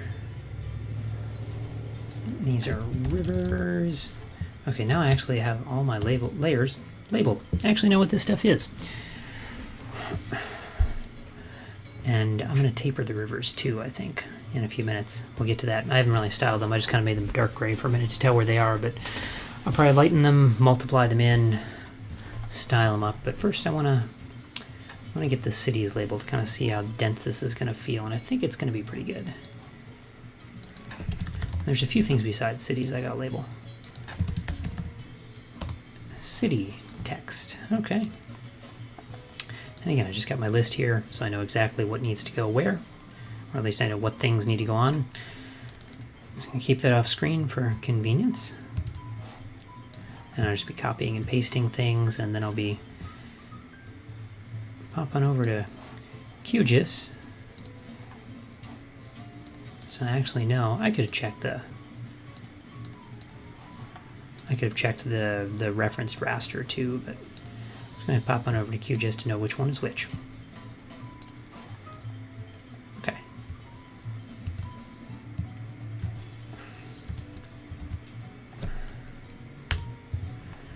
Alright. Character panel. Adobe Caslon. I like Caslon for a lot of these kind of basic grayscale maps that are kind of academic, stately looking. It's a real versatile typeface. You can do so many different things. I mean, actually, if I look at the older maps that I made for this same client in my portfolio here, and there's a lot of different a lot of different type styles going around here, but it's all one typeface, which is great. I mean, this thing has multiple weights, it has proper small caps, and it's got italics, which are often taken for granted in Latin typography, but some typefaces don't. Some typefaces don't even have lowercase letters, for that matter. So you can get show a lot of different distinctions, which is nice. Okay. Nope, I want you to go left justified. There you go. This is going to be... Go 7 point, I think. I mean, that's legible, especially in black. But I think it'll work well with the density, and we've got a few other things we're going to have to label here. How big are these now? Nope. Don't select my relief, select my city points. So what I'm going to do, to make sure I space everything correctly from the dots, I'm selecting the appearance for my whole city point layer from my appearance panel and add a new stroke. And I'm going to tuck right behind the layer contents, and that stroke is going to be blue. It's going to be 3 points, and we're going to make it mostly transparent. So now I have a little guide, so I can make sure all these things are spaced pretty evenly. Click and drag that, get the next place from my list.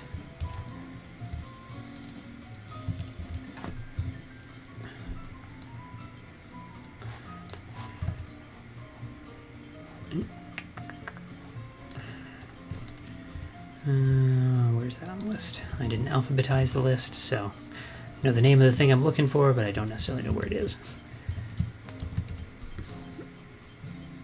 There we go. And we go north, that's Krakow. Not good with my Polish pronunciations.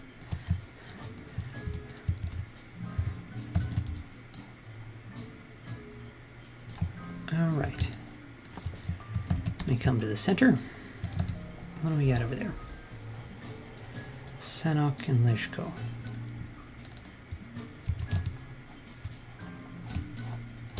I'm just alt dragging to make copies so that I can keep the same styling.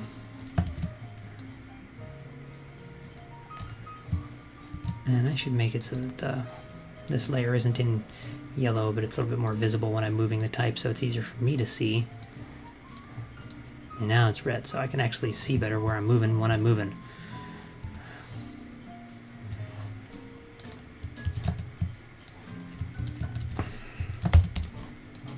Yeah, there we go. Labeling's just so relaxing, right? It's especially when you have a simple situation like this. When I don't have to deal with a lot of complexity.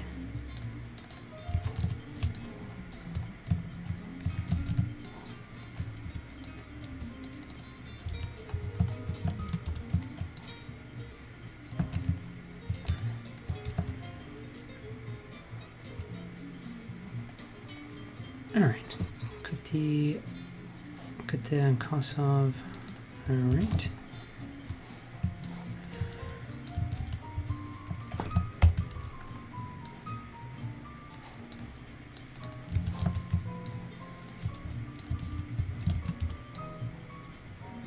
And then, as we get all the labels in place, we'll start to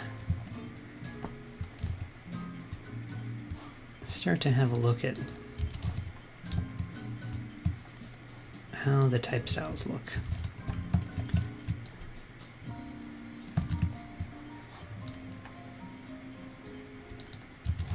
Is that the... And I already see on my list that I forgot to put down a point for one of these places. Because I'm also supposed to do this one. That's another great thing about Adobe Catalan. They have a lot of characters diacritics, as capital Z with a dot over it. Right, that not a lot of typefaces initially have that, so Catalan's pretty valuable in these kind of maps because I don't have to change. Is that place around here anywhere on this map that I can go from?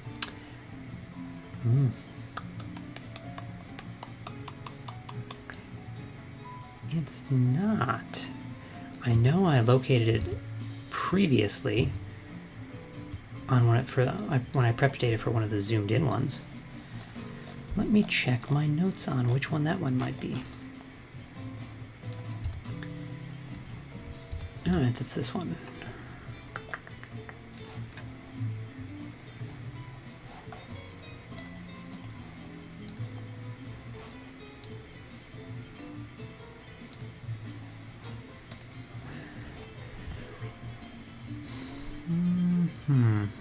Right, where did that go?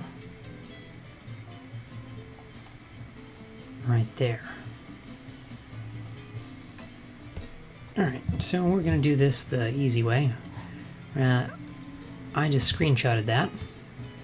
Screenshots are how we get things done sometimes cartographically.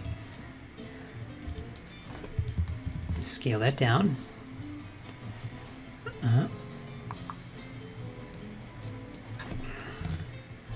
See, everything's in the same projection. So it's mostly just a matter of scale. So I line this up here, because I know this is the same place.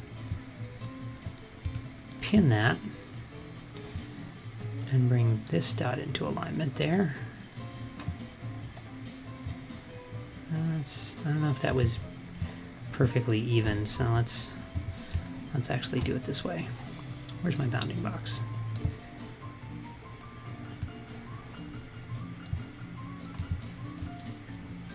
Versus, otherwise I'd have to re-export the PDF, pull the dots out of that, rescale everything.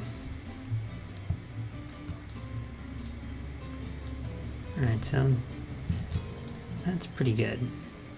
Yeah, I get a little bit more there. Okay, and this town is in a slightly different place than the other data file just based on where I got it traced from. And it's close enough for our scale, so that's why it doesn't quite align. But now, I can take one of these dots, drag that over to where that's supposed to be, and we got it.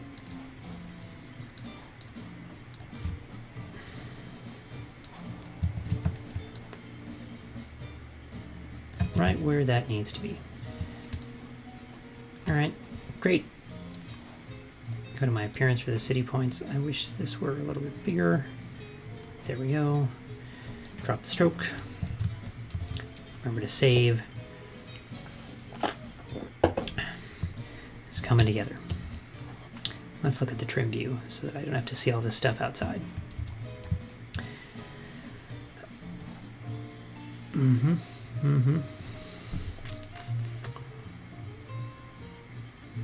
It's looking, I don't know, there's something dissatisfactory about the way this is coming together, and I'm having trouble putting my finger on it right now.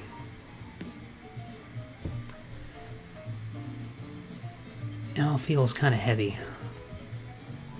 All feels kind of heavy. Maybe I should make the stuff outside lighter. Maybe that would work. Maybe that'd be a good idea. So we focus our attention here. Well, so maybe I should stop messing with that until a little bit later on in the process when I've got some other stuff. Layers 1 and 8 have nothing, so let's ditch those. These need to be 1 point in stroke, and we're going to do a little taper here, just to be fancy. I find variable stroke widths to act funny when you have complicated strokes, so what I usually do is instead draw the stroke that I want,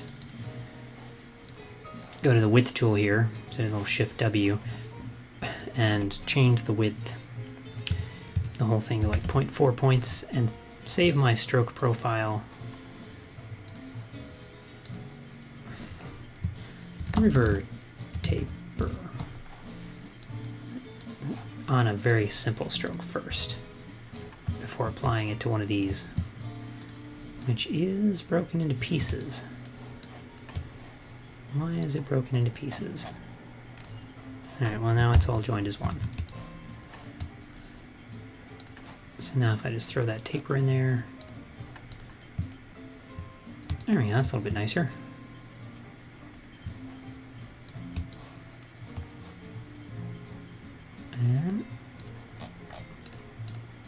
And it's even running the correct direction. Sometimes it guesses, like, you know, it's start to finish on the river, but depends on kind of which way you had your stroke width, your stroke drawn by the GIS. But these all seem to be correct so far. I haven't had to flip any of them. That's been nice.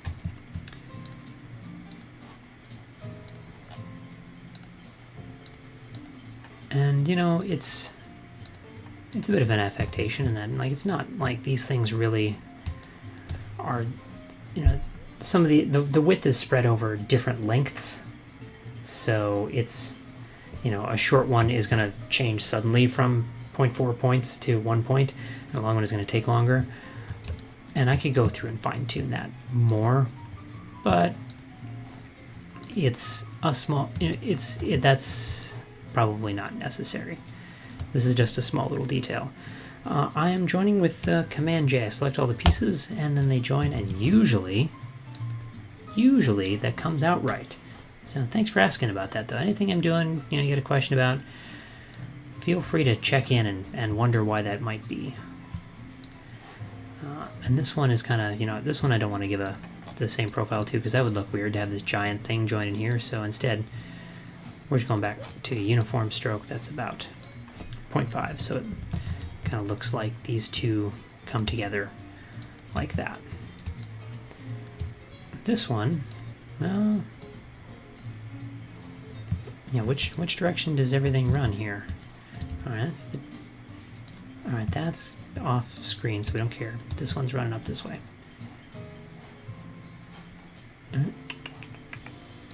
When you control J with more than two pieces, generally got an error. If they're compound paths, it might be a problem. That happens from time to time. I'm gonna remove this little extra branch. I think it looks odd, and it's not really our main. It's not our main focus.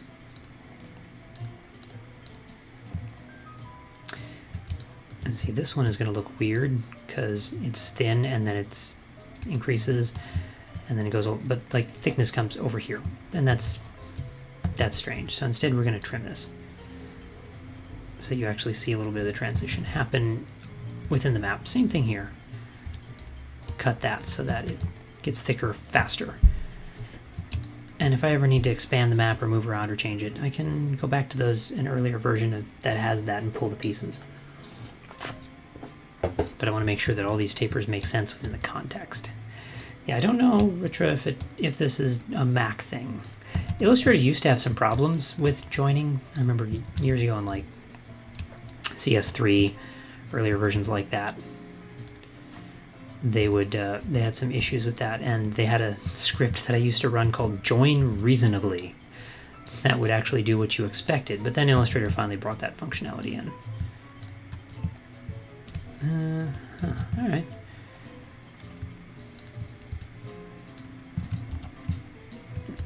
There we go. I think some of those tapers make a little more sense now within the context of what we can see. And we'll just save that as a new version because we made some cuts and changes and deletions, and we'll be able to get that back. Let's move up our artboard a little bit too, now that we're better able to see what we're doing. I think it's a little bit better centered. Yeah, I like that. And you know, it's not just, I could try and center this by like drawing a box around this thing and making sure that that box is centered, but it might not be as simple as that because it's about sort of the visual weight of this whole object not perfectly centering its bounding box. I do think maybe this is right, and I should go up and to the left a little bit though. Or I should move the artboard down and to the right.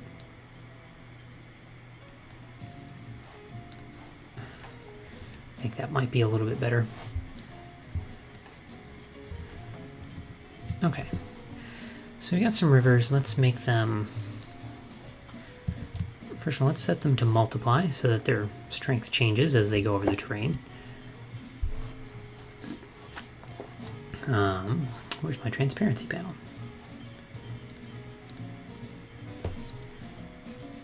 Alright, so now they're multiplied. I'm going to hide my edges so we can see what they look like, and then go maybe 30%. Just enough to see what's going on. Just enough to know they're there, as sort of part of our general background terrain concept. They seem to generally be running in valleys, which means that I didn't totally mess this up. And just to make sure, in case they're a little bit too jagged looking, let's go apply a round corner stylization, which doesn't look like it's done too much. And just, you know, little things right there. Right? Yeah. Just a little smoothness. It's kind of nice to have. Okay. Alright, now I'm going to duck back over to Photoshop. What I'm going to do, I am going to apply a brightness adjustment. Let's try this the other way, where we make everything else a little lighter.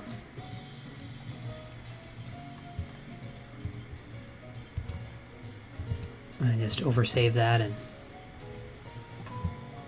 yeah, now take the glacier boundary down.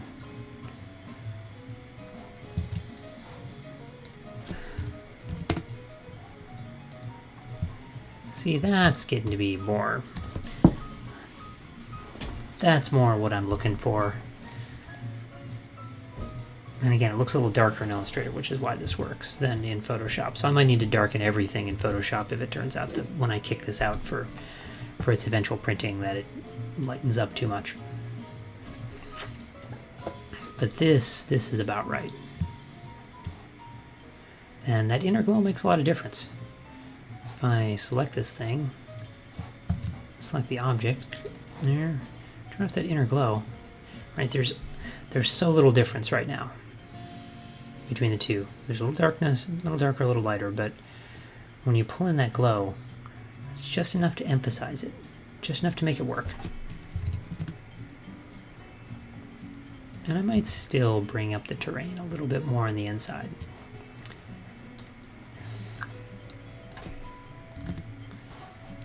And I turned that from 217 to 205.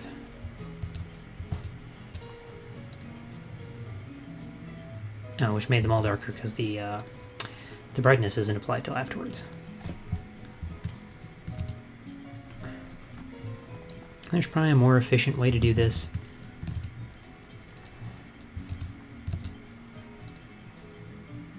Yeah, that's kind of nice. I think that might work for us for now. Okay, so we got some cities. Great. What else do I got to put on here? I got to put some political units, some places, some countries. So, we got to put German Empire, Hungary, Russian Empire. Need to go on there. And we don't have boundaries for these as part of the base, and that's another thing. Like, you could spend a long time doing research, pulling maps that align with this correctly in the right time period, and saying, like, you know, 1914. There's probably a lot of maps that are pretty well agreed upon, but that's probably getting beyond what this map really needs. And we're also trying to keep this simple and low budget as part of our goals for this particular project. So we're just gonna kind of put some labels where they ought to go. Right, so actually in this, yeah, so there's Russian Empire,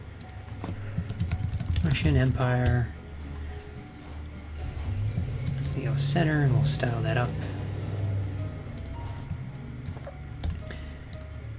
Nope, I wanted to pull the type style. There you go. So we're gonna go all caps, perhaps,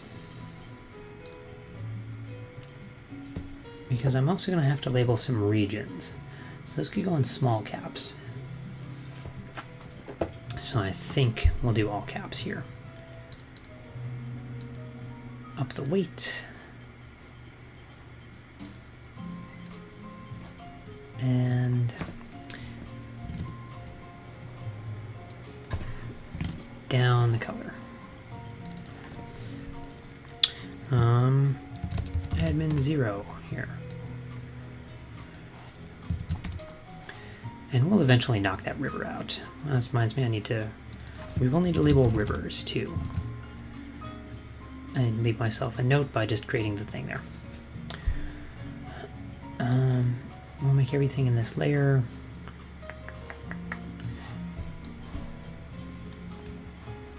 multiply.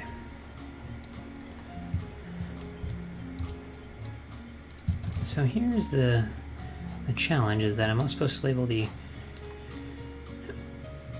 German Empire. Well, it's Germany. There it is, okay. I thought I was missing it, but I'm not.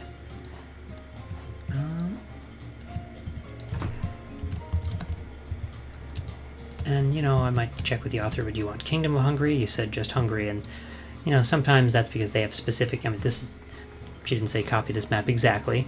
Sometimes the authors have specific reasons for that, or sometimes they just don't think of it or forget, so it's kind of one of the things I want to make sure.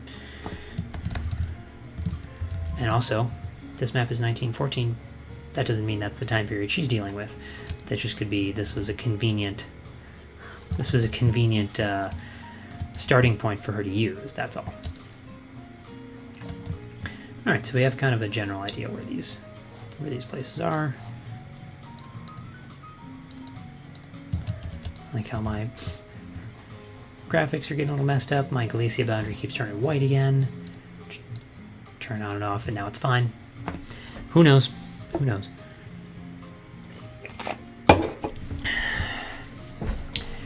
Okay.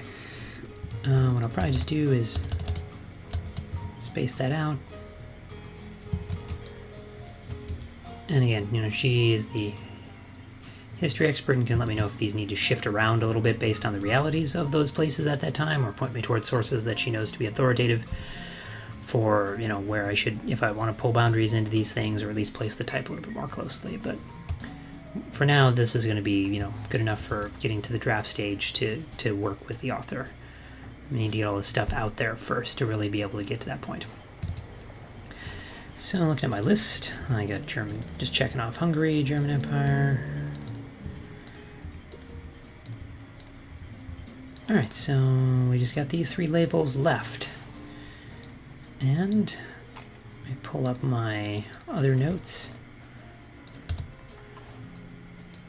Yeah, so this is kind of the zones that she wants labeled. So for simplicity, let's just pull this in.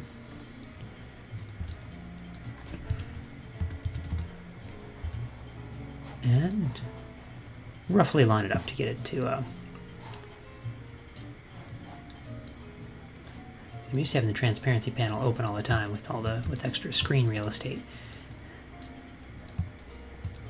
I say lock you down there.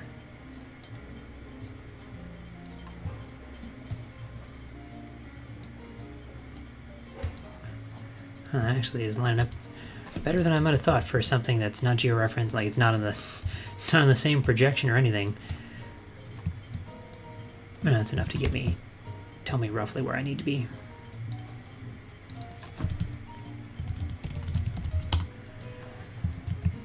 Okay. Oh, and she had Hungary, German Empire. Like, I was looking at the other map, but yeah, okay. I didn't even know she had those up there. Great. I'm going to see if I can get away with it. I'll ask her if I can kind of keep this up here, just because tucking it in here, it's getting too close to the map edge. And it does align with where we got Germany up here. So it's probably going to be fine. We'll leave it there for now, unless she says we need to make sure that moves. Alright, so I'm going to copy one of these labels, move it into the region, make it small caps. Let's make it... does the italics not have proper small... The italics doesn't have proper small caps. You see how that's thicker stroke than these? Well, actually, that's thicker stroke than these. Maybe that's just how that's designed. But also I kind of don't like how it looks anyway with the italics. I wonder if I did it without there.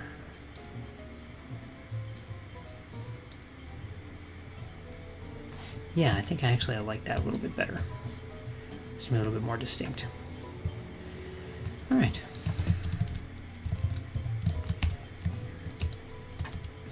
So that's this general zone.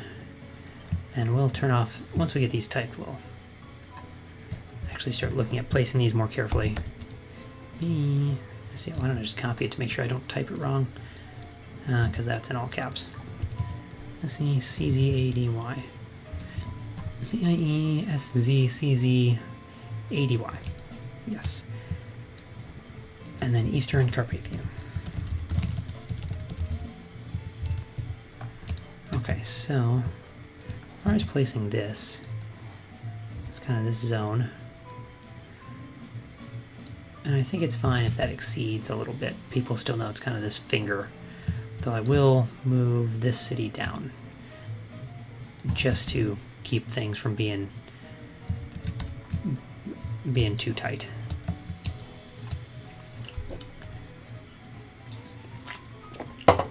Alright, this is kind of this zone here. And these just don't align just because, you know, it's not georeferenced. So let's actually locally move this just to make sure we're getting kind of the right zone. Thereabouts. I think I kind of want to run it along here. I think that might be nice. So where's my line tool?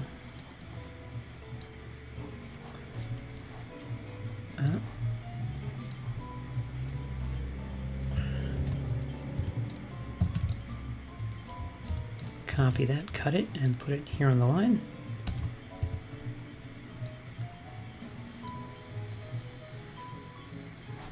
And type on a path, move that down to center.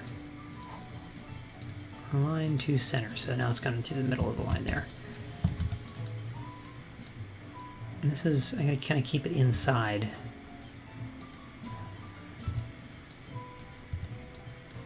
Yeah, I think that's going to work. Let's drag the multiply over to this thing too. And shift that over just so this label doesn't hang out too close to that other label. And we're going to boost the legibility a little bit later by blurring the relief under it. It's going to help. But I think that kind of emphasizes the concept of that region. Then we just have Eastern Carpathians. And you know, I could make these all smaller too if I need to, but I think we're just going to lead this out.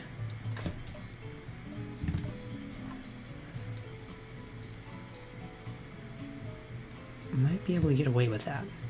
So my other option for this zone, which I'm going to drag up to align correctly here.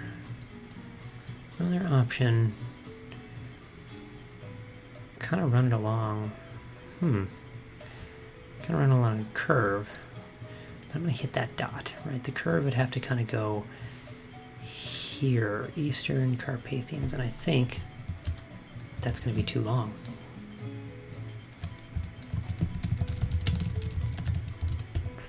Like how much space do I need for that whole label? Even forgot a letter.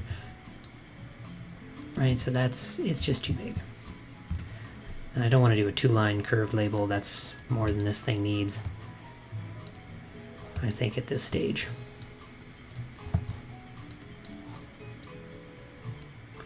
So now it's a matter of how do I deal with this zone, but not...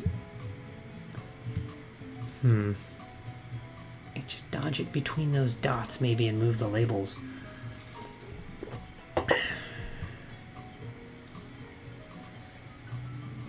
It's probably our best option, and maybe if I take this down a point.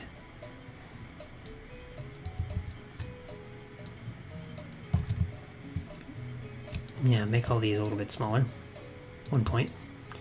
Really, I just need that one to be smaller, but let's be consistent. And then I'm going to take you, shift you up here. I hate that when... Something I really am annoyed by in Illustrator all the time is try and select this type, and the selection box goes way down to here, even though the baseline of the type stops there, and descender of the P stops right here. So I keep trying to select this city label, and I keep selecting the region label instead. I don't know why it draws those boxes so huge.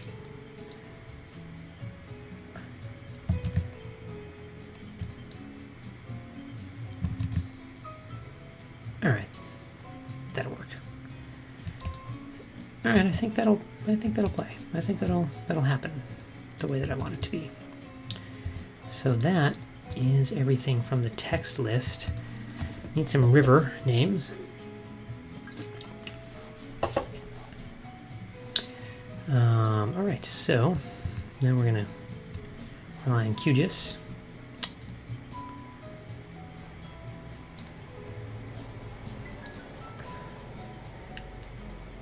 To let us know where we're at here. Oh, wrong thing. Something I'm not used to in QGIS is that you can't identify or select things that aren't the layer that you've highlighted in the table of contents. So here we got the Vistula. All right, let's bring you to the rivers layer. Oh, no, I wanted to just copy the name, not the whole, copy attribute value, not copy the whole thing. And we're gonna Caslon italic.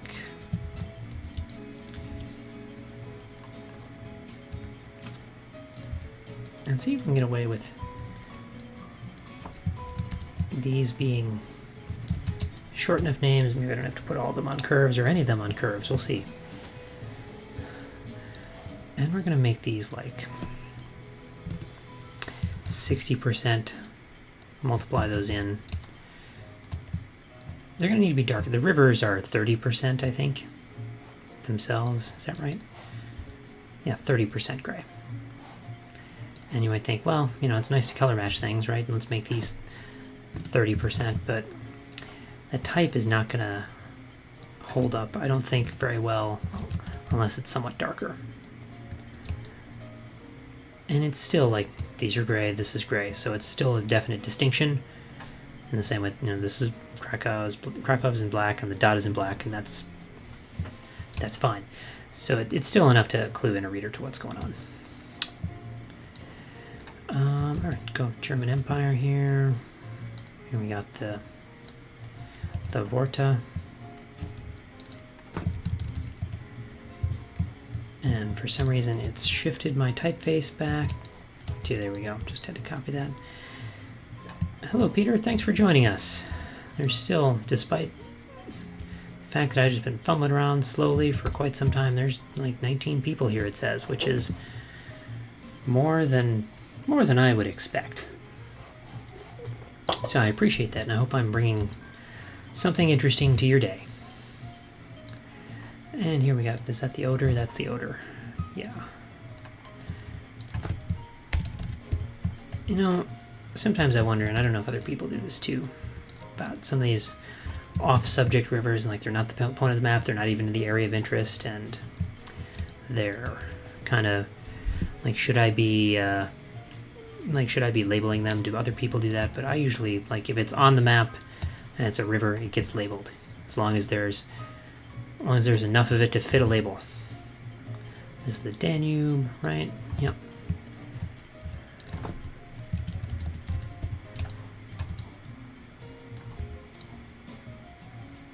And my brain keeps saying, don't go too close to the edge, but this is not a full bleed map. The margin is going to be outside. Lately I've been working on something where it is full bleed, and I like have to make sure that no type comes within a couple of centimeters of the edge.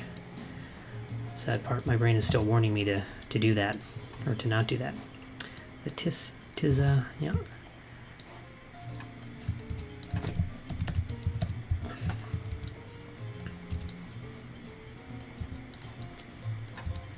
And you know, you can, you know, if I can kick this out of ArcMap, for example, on an Illustrator file, I would have had the labels there, and I could have just modified and moved them around, but sometimes I like typing them in. It makes me think about it more, and there's a lot of value in being forced to think a lot about the map that you're doing. Right, there's this disconnect, I think, that exists now. the more we automate cartography, the more the experience of being the map creator and the experience of the map creator can be separated. It used to be, in order to make a map, you had to spend a lot of time also looking at it. Whereas now, you can map, you're setting up, you can set up styles in Mapbox or Carto or the like, and you're setting up a base map, and you may not look at, you can't look at the whole world.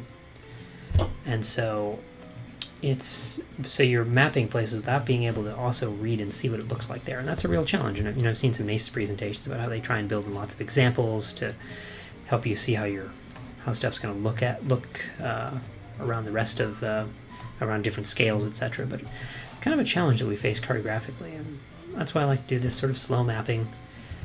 Make sure I'm looking at everything, typing out the names of these things, and everything makes sense.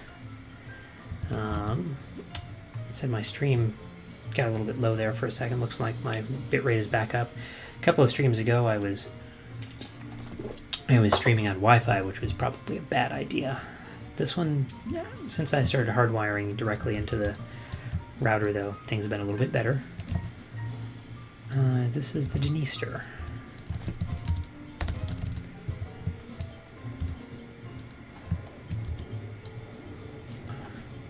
Of course, when you type things, you can also make typos, and that sure happens to me a lot.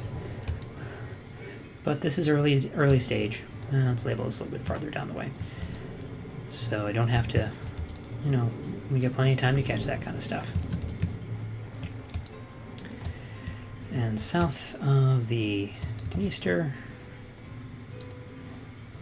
is the Prut.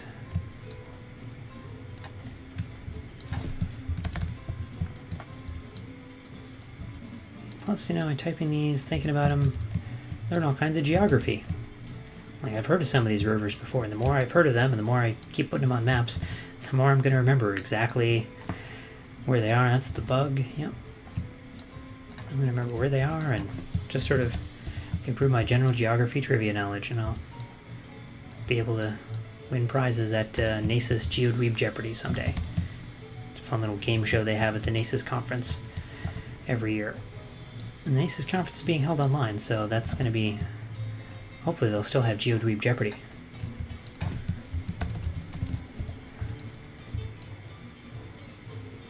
See, I love tucking in the descenders there into a little bump in the river. That's fun, just to make that geometric alignment a little bit nicer. I always want to build strong relationships between the thing you're labeling and the label. Geometric relationships help that. That's too real. Yeah, hi Ross. Thanks for joining in. Yeah, you study geography. You don't know this random fact. Yeah, people who ask me, do you know the capitals of all the states or all the countries? And I say, well, I do know a lot of them, but that's mostly because I'm a geography nerd, not because I'm a cartographer. Those are separate, and you can definitely know all that stuff without being a mapper. I think it's a common experience. Alright, this is starting to look like a map, right? This is getting to be real. What I'm not sure of, and I didn't check with the client, is about labeling this whole polygon. And because I don't know whether or not this is the Kingdom of Galicia and Lodomeria, and I don't know if she's using this map as just an example to me of certain boundaries and details, or whether or not this is the actual subject and needs to be labeled. So there's plenty of room, so I'm going to throw a label on, and then that'll be a note that I make to her when I email it and say, here's the first draft, is this what you wanted? And there's always this back and forth, certain things I do before asking the client, and certain things I do only after I've asked the client. It just kind of depends on how much time they are going to be. This one's simple, and it makes sense to just do it now while I'm here in the map working. Whereas if this was going to be a multi-hour process to do some change, I'd say, well, let's check with the client and say, is this what you wanted, before I really dig in and spend a lot of time on it. Yeah. Kingdom of Galicia and Lodomeria. Is that right? Lodomeria. Lodomeria, okay, yep.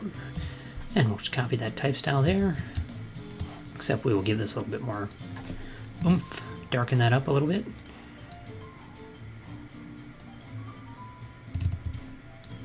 And centers. I want to kind of mimic the shape. So there's a curvature here. I really kind of want to curve down more, but start to get in the way of the denister. But I might anyway, because I'm going to track this out. Nope, not 6,000. It's way too much. 600. It's still overset. 400. Nope. 2. Alright, so we can do maybe 3. Let's spread it out a little bit. Kind of make it fit the dimensions of the shape.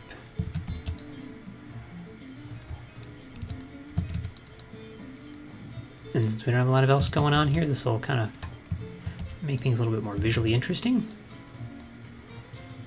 We are going to obliterate parts of the river, so maybe I'll move it up just to avoid that. It's not even obliterating the river label, that's not the concern. I mean, I could move the label somewhere else, but if you can't tell there's even a river there, that's probably an issue.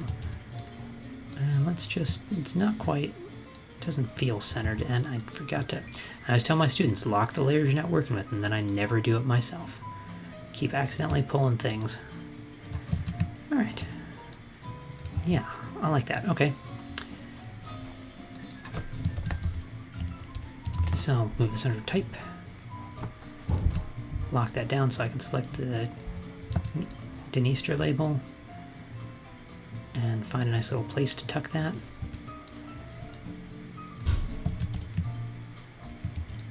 Yeah, there we go. There we go. And bring that right up just so it doesn't get too close to the line and it'll look a little awkward. Alright, so we got some type. We've labeled all the things we're required to label. That's item 1. I have distinguished, well, that's mostly do I want to tweak the colors before I do my final stages. Let's see, I mentioned things got darker when we got into Illustrator versus the PSD file, so let's just check if I PDF this thing, save it out. What does that look like? See, there it is. It looks like it's just as dark. Then we actually open it Acrobat, and Acrobat's the gold standard.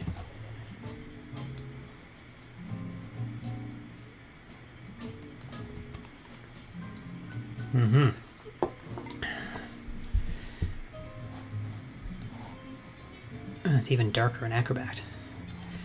I think I just want to make a little more contrast distinction between base and everything else. So let's boost this a little bit further. 180, I think. And 40 in the brightness. Brightness doesn't work the way it used to in Photoshop like 10 years ago. And so you can barely see a distinction there, but once you add that, yeah, there we go. I think that'll work. Maybe it's a little too dark here, and I'm gonna do some blurring though. So let's do that first. I'm gonna make a copy of this relief, and what I'm gonna do, I'm gonna take all these labels, I'm gonna copy them. I'm gonna go to my relief layer. I'm gonna make them turn it into, put a transparency mask on it. And it's gonna be set clip, and I alt click to get in there, and I placed all my labels exactly in place. Now, basically what I wanna do is this copy of the relief is gonna end up being blurred, and I wanna say, but keep the blurred version of the relief only around my labels. And so I'm using the labels to just mask out this second copy of the relief. So a simple way I can do it here is to set these white, which means yes. So you can see even a little bit of right there. See, copy labels. It says, all right, show the relief where things are white, and then give a stroke to all these. That's, say, 3 points, and come back out. And now nothing has changed because these two reliefs are identical. But if I turn off the bottom relief, you can see that my top relief, I've said, okay, show only where I have the labels in the transparency layer, that is white, plus 3-point stroke around it, that's also white. And if any of this doesn't make sense, I get a whole thing explaining some of the value of this stuff. If you go to my tutorials, talking about read about type knockouts, fancy type knockouts, smart halos, all this goes into the value of transparency masks and how that works. But basically, I'm just saying, take this top version of the relief, make it invisible in certain areas, and visible in others, and let's now blur it. Gaussian blur. Right? I don't know, do like 4 points. And now put the other relief back underneath. Right now I've got these halos around the type, but the halos are the base map just blurred, so they're not the same color all throughout. And so, so I turn them off, like how the type really foregrounds itself. That's kind of fun. Now, there's this little hard edge here, so what I actually want to do is go back into my mask and look at my labels, which are all white, so you can't really see very well right now. But if I feather them, so I just blur their edges out a little bit, a couple of points. So I turn off the old relief, and you can see now there's a soft edge to that, so it blends in pretty nicely. So now we got a boost to the legibility of all this stuff on the background, even though it's kind of dark. And I still might turn down the darkness a little bit, but I think that's getting pretty close. Richard asks me about what is the price range I practice for this kind of work. So I generally aim for, and you're right, I try to be transparent about this because I think this transparency is important. I think that lots of people, when they start, they're like, how much should I charge? I don't know, and that's a tough question. What is my work worth? I started charging $15 or $20 an hour when I was just starting graduate school because I had no idea, and I was less experienced, but I probably should have started even higher than that. I ballpark things in the $75 to $100 an hour range right now. That's kind of trying to aim for around that middle of what I've seen in the freelancer surveys. So if you, again, I'm just going to keep plugging everything in my blog. If you go to my blog, a few posts ago, or you can just look for like cartographic freelancer survey. Where does it go? Maybe it's farther back than I remember. Maybe it's farther back than I remember. Oh yeah, so 2020 freelance survey, Ali Olivier and I have done this 2 years now. We did 2018, 2020, might do it again, 2022, to start to build up some data. We ask freelancers about how much they charge and some of their business practices, and then we kind of go through the results. So right now, 2020, the median rate per hour is $73. And this included, I think there were, how many people answered the survey? 56 people. So, it's not a huge sample, but it's pretty good to get a general estimate of where people are at.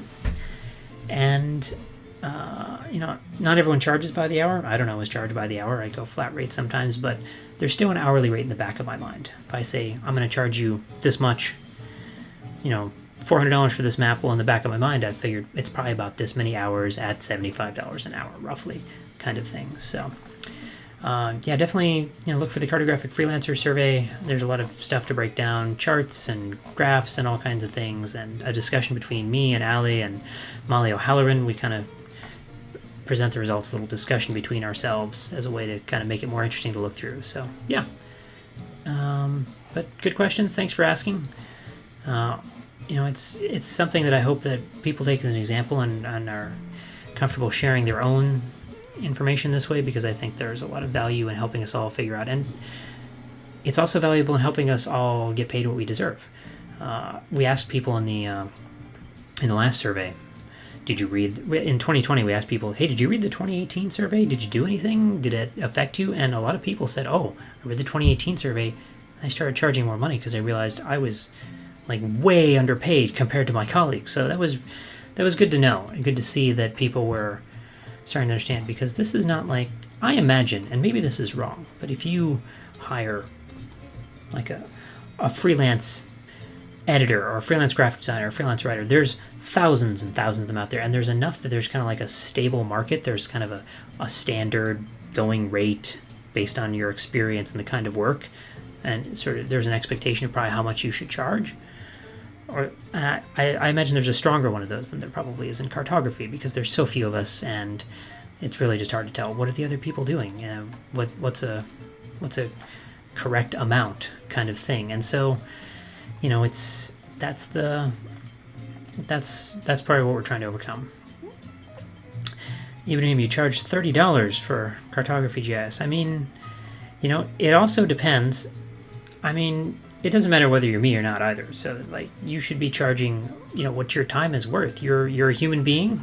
You're spending time. You got to buy food and things like that. So it's definitely, you know, get what you're worth. Absolutely. And so I would say, from a WoW fan, you can definitely go higher than that. But it's also going to depend on your clients.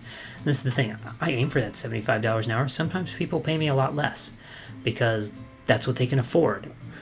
And, you know, I'm trying to aim kind of in the middle of what other people are charging, and there are people who charge a lot more than me, a lot less. But sometimes I go less because somebody says, "Well, I can't afford that," and I'd say, "Well, I'd rather have some money and some work than none at all." Right? So that's the challenge there. So I've definitely gone. You know, I've done work for like $15 an hour because I didn't have anything else to do, and I needed that money. And getting $15 an hour is better than getting $0 an hour. So there's definitely that. So it is tricky though, and I think, you know, we'll as a field we'll start to come to an understanding as time goes on that I think is going to be valuable for all of us. And, you know, part of it too is that I don't have as much. I don't have a lot of. It doesn't cost me per hour to make maps. I have overhead. Sure, but it's not like as much, you know, it's not in a sort of per hour. Like, I don't spend money on making the map per se. I mean, I have Illustrator and I have a license for that, and that's got to get amortized over everything and some computers, but it's definitely, that makes the calculations more complicated. Whereas if I was, I don't know, building the chair, I would know, well, the chair costs me X dollars in wood and screws and nails and glue to construct. So I know those costs are fixed going in, and I have to set higher than that as at least a mental starting point. But on a per map basis, I don't really have any specific costs that go with that map. So that's kind of the challenge. 65 euros an hour. I mean, yeah, 1/3 of reality. That's the other challenge. Like, what do I charge? Like, how do I track my time? Like, if I tell my computer to do something, like if I had not worked on this map while the Blender relief was running, I just said I walked away for 20 minutes, probably don't need to charge them for 20 minutes while I wait for rendering. You know, there's a lot of complications, and right, Ibrahim adds too. That's, you know, Ibrahim adds that it's, you know, the stress.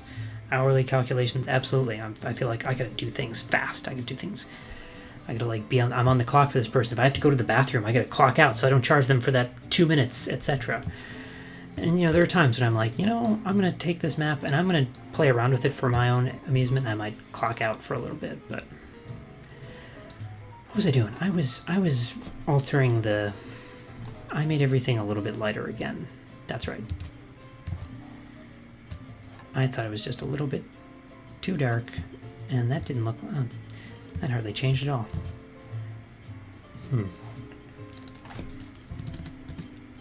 I'm just, you know, I go back and forth in some of these things. Like, is it too light? Is it too dark? Yeah. And I think we'll just make these region labels a little darker.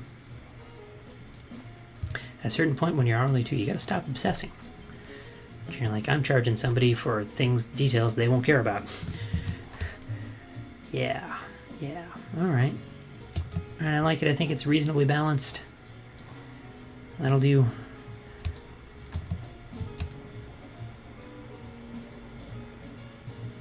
And here in this project, I'm on a flat rate, basically, where I'm at a not to exceed.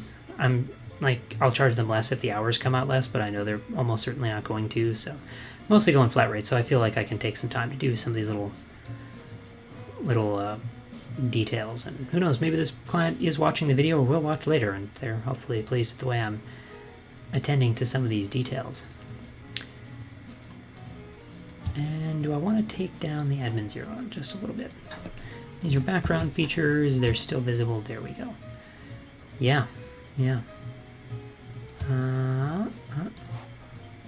70.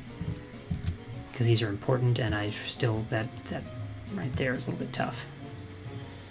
Once you realize this branch here looks too close to that label, and honestly, I'm going to just take the branch out at this point, because we can continue this main line of the Tizza. I think that's going to be fine. The only other thing I might want to do is do that whole blur thing on the rivers too, so that line kind of survives well. So we'll just go back to that blurred relief. And I just paste it directly in place. Make these white. Stroke 3 points. Feather that 2 points. 2-point feather.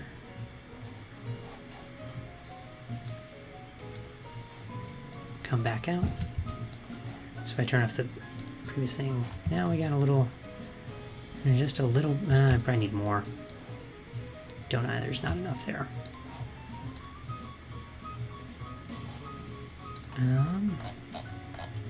Let's group all the rivers. You can't have layers in a transparency mask. So I can group these things so I can always reselect them later.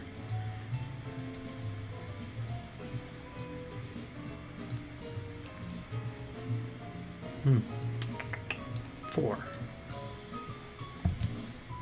Why is this? Am I in the mask? Why is this not? Oh, it is. Okay, great. It's just very subtle, but that's fine. All right. Do you see how? Did that blurring help much?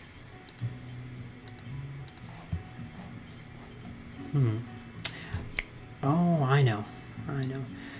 Oh, thanks for joining, Ritra. Have a good evening.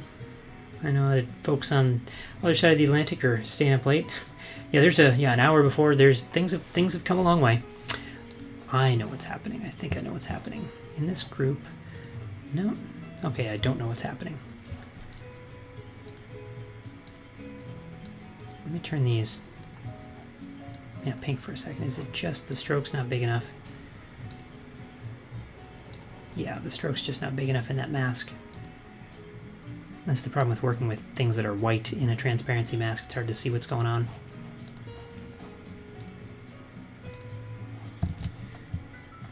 Yeah, there we go. I think that's a little better. All right, there's just a little subtle blurring occurring under the rivers. That's going to help pop them out, especially when if they go through tight mountainy areas. Steps on that relief a little bit without too much. Yeah, it is. I imagine it's late in New Delhi, so thanks for coming along. Appreciate having you here for the ride, and of course, if you want to check in later, you can click on the same video link when it's all done and see how things turned out. But we might be wrapping this up here soon because I think this map is good. I got a few more to make, but I might take a little break, have a late lunch, and come back to some of these and the like. Or I might take a break because it's starting to get really warm in this alcove, and I might just need to stay away from the computer for a while. All right, I think we're going to call this a draft. So, Galicia, 2020-08. What is today? The 25th. I started doing my dates in non-American style. You know, in America it'd be 08-25, 2020. But I've realized there's a lot of advantages to putting the year, month, and then the day, both for worldwide compatibility and sorting file names. Ross, thanks so much for joining in. Good to see you. Good to talk to you. And hopefully we'll see you at Virtual Nesis in a month or two. Thanks for taking some time to join in. Yeah, I think some people are dropping off, but more importantly, I've also got, I've reached kind of a point where I think this is at a good stopping point and I need to take a little break. So I think I might also end the stream. How long have we been doing this? Starting at 11:30, so we're 2.5 hours or so, right? That's pretty good. That is a long time. Yeah, Ross, you're hosting PCD, right? Great. So we'll definitely see you there. As for all the rest of you, first off, thanks for taking the time. Second, I want to extend a special thanks to all the folks who support me on Patreon. It says a link may be found in the video description. I don't think that's true right now. I should go back and edit that, but if you actually want to find out where the link is, you can head on over to somethingaboutmaps.com, go to Patreon. Folks who support my work, my streaming, and various other tutorials and such, much appreciated. And of course, if you can't right now, that's very fine. We are in a global pandemic and economic crisis, so that's very understandable. In the meanwhile, maybe I'll do another one of these at some point, or depending on I might just hurry through and wrap some things up with getting the rest of these maps off my plate. Not live, we'll see. I do go slower when I'm live, so that's part of the thing. Roar, thanks for visiting us from Copenhagen. Thanks, Rez, much appreciated. I love having you all here, and I hope this has been valuable to you, or even as just companionship at these difficult times. And I will catch you all another time. Take care.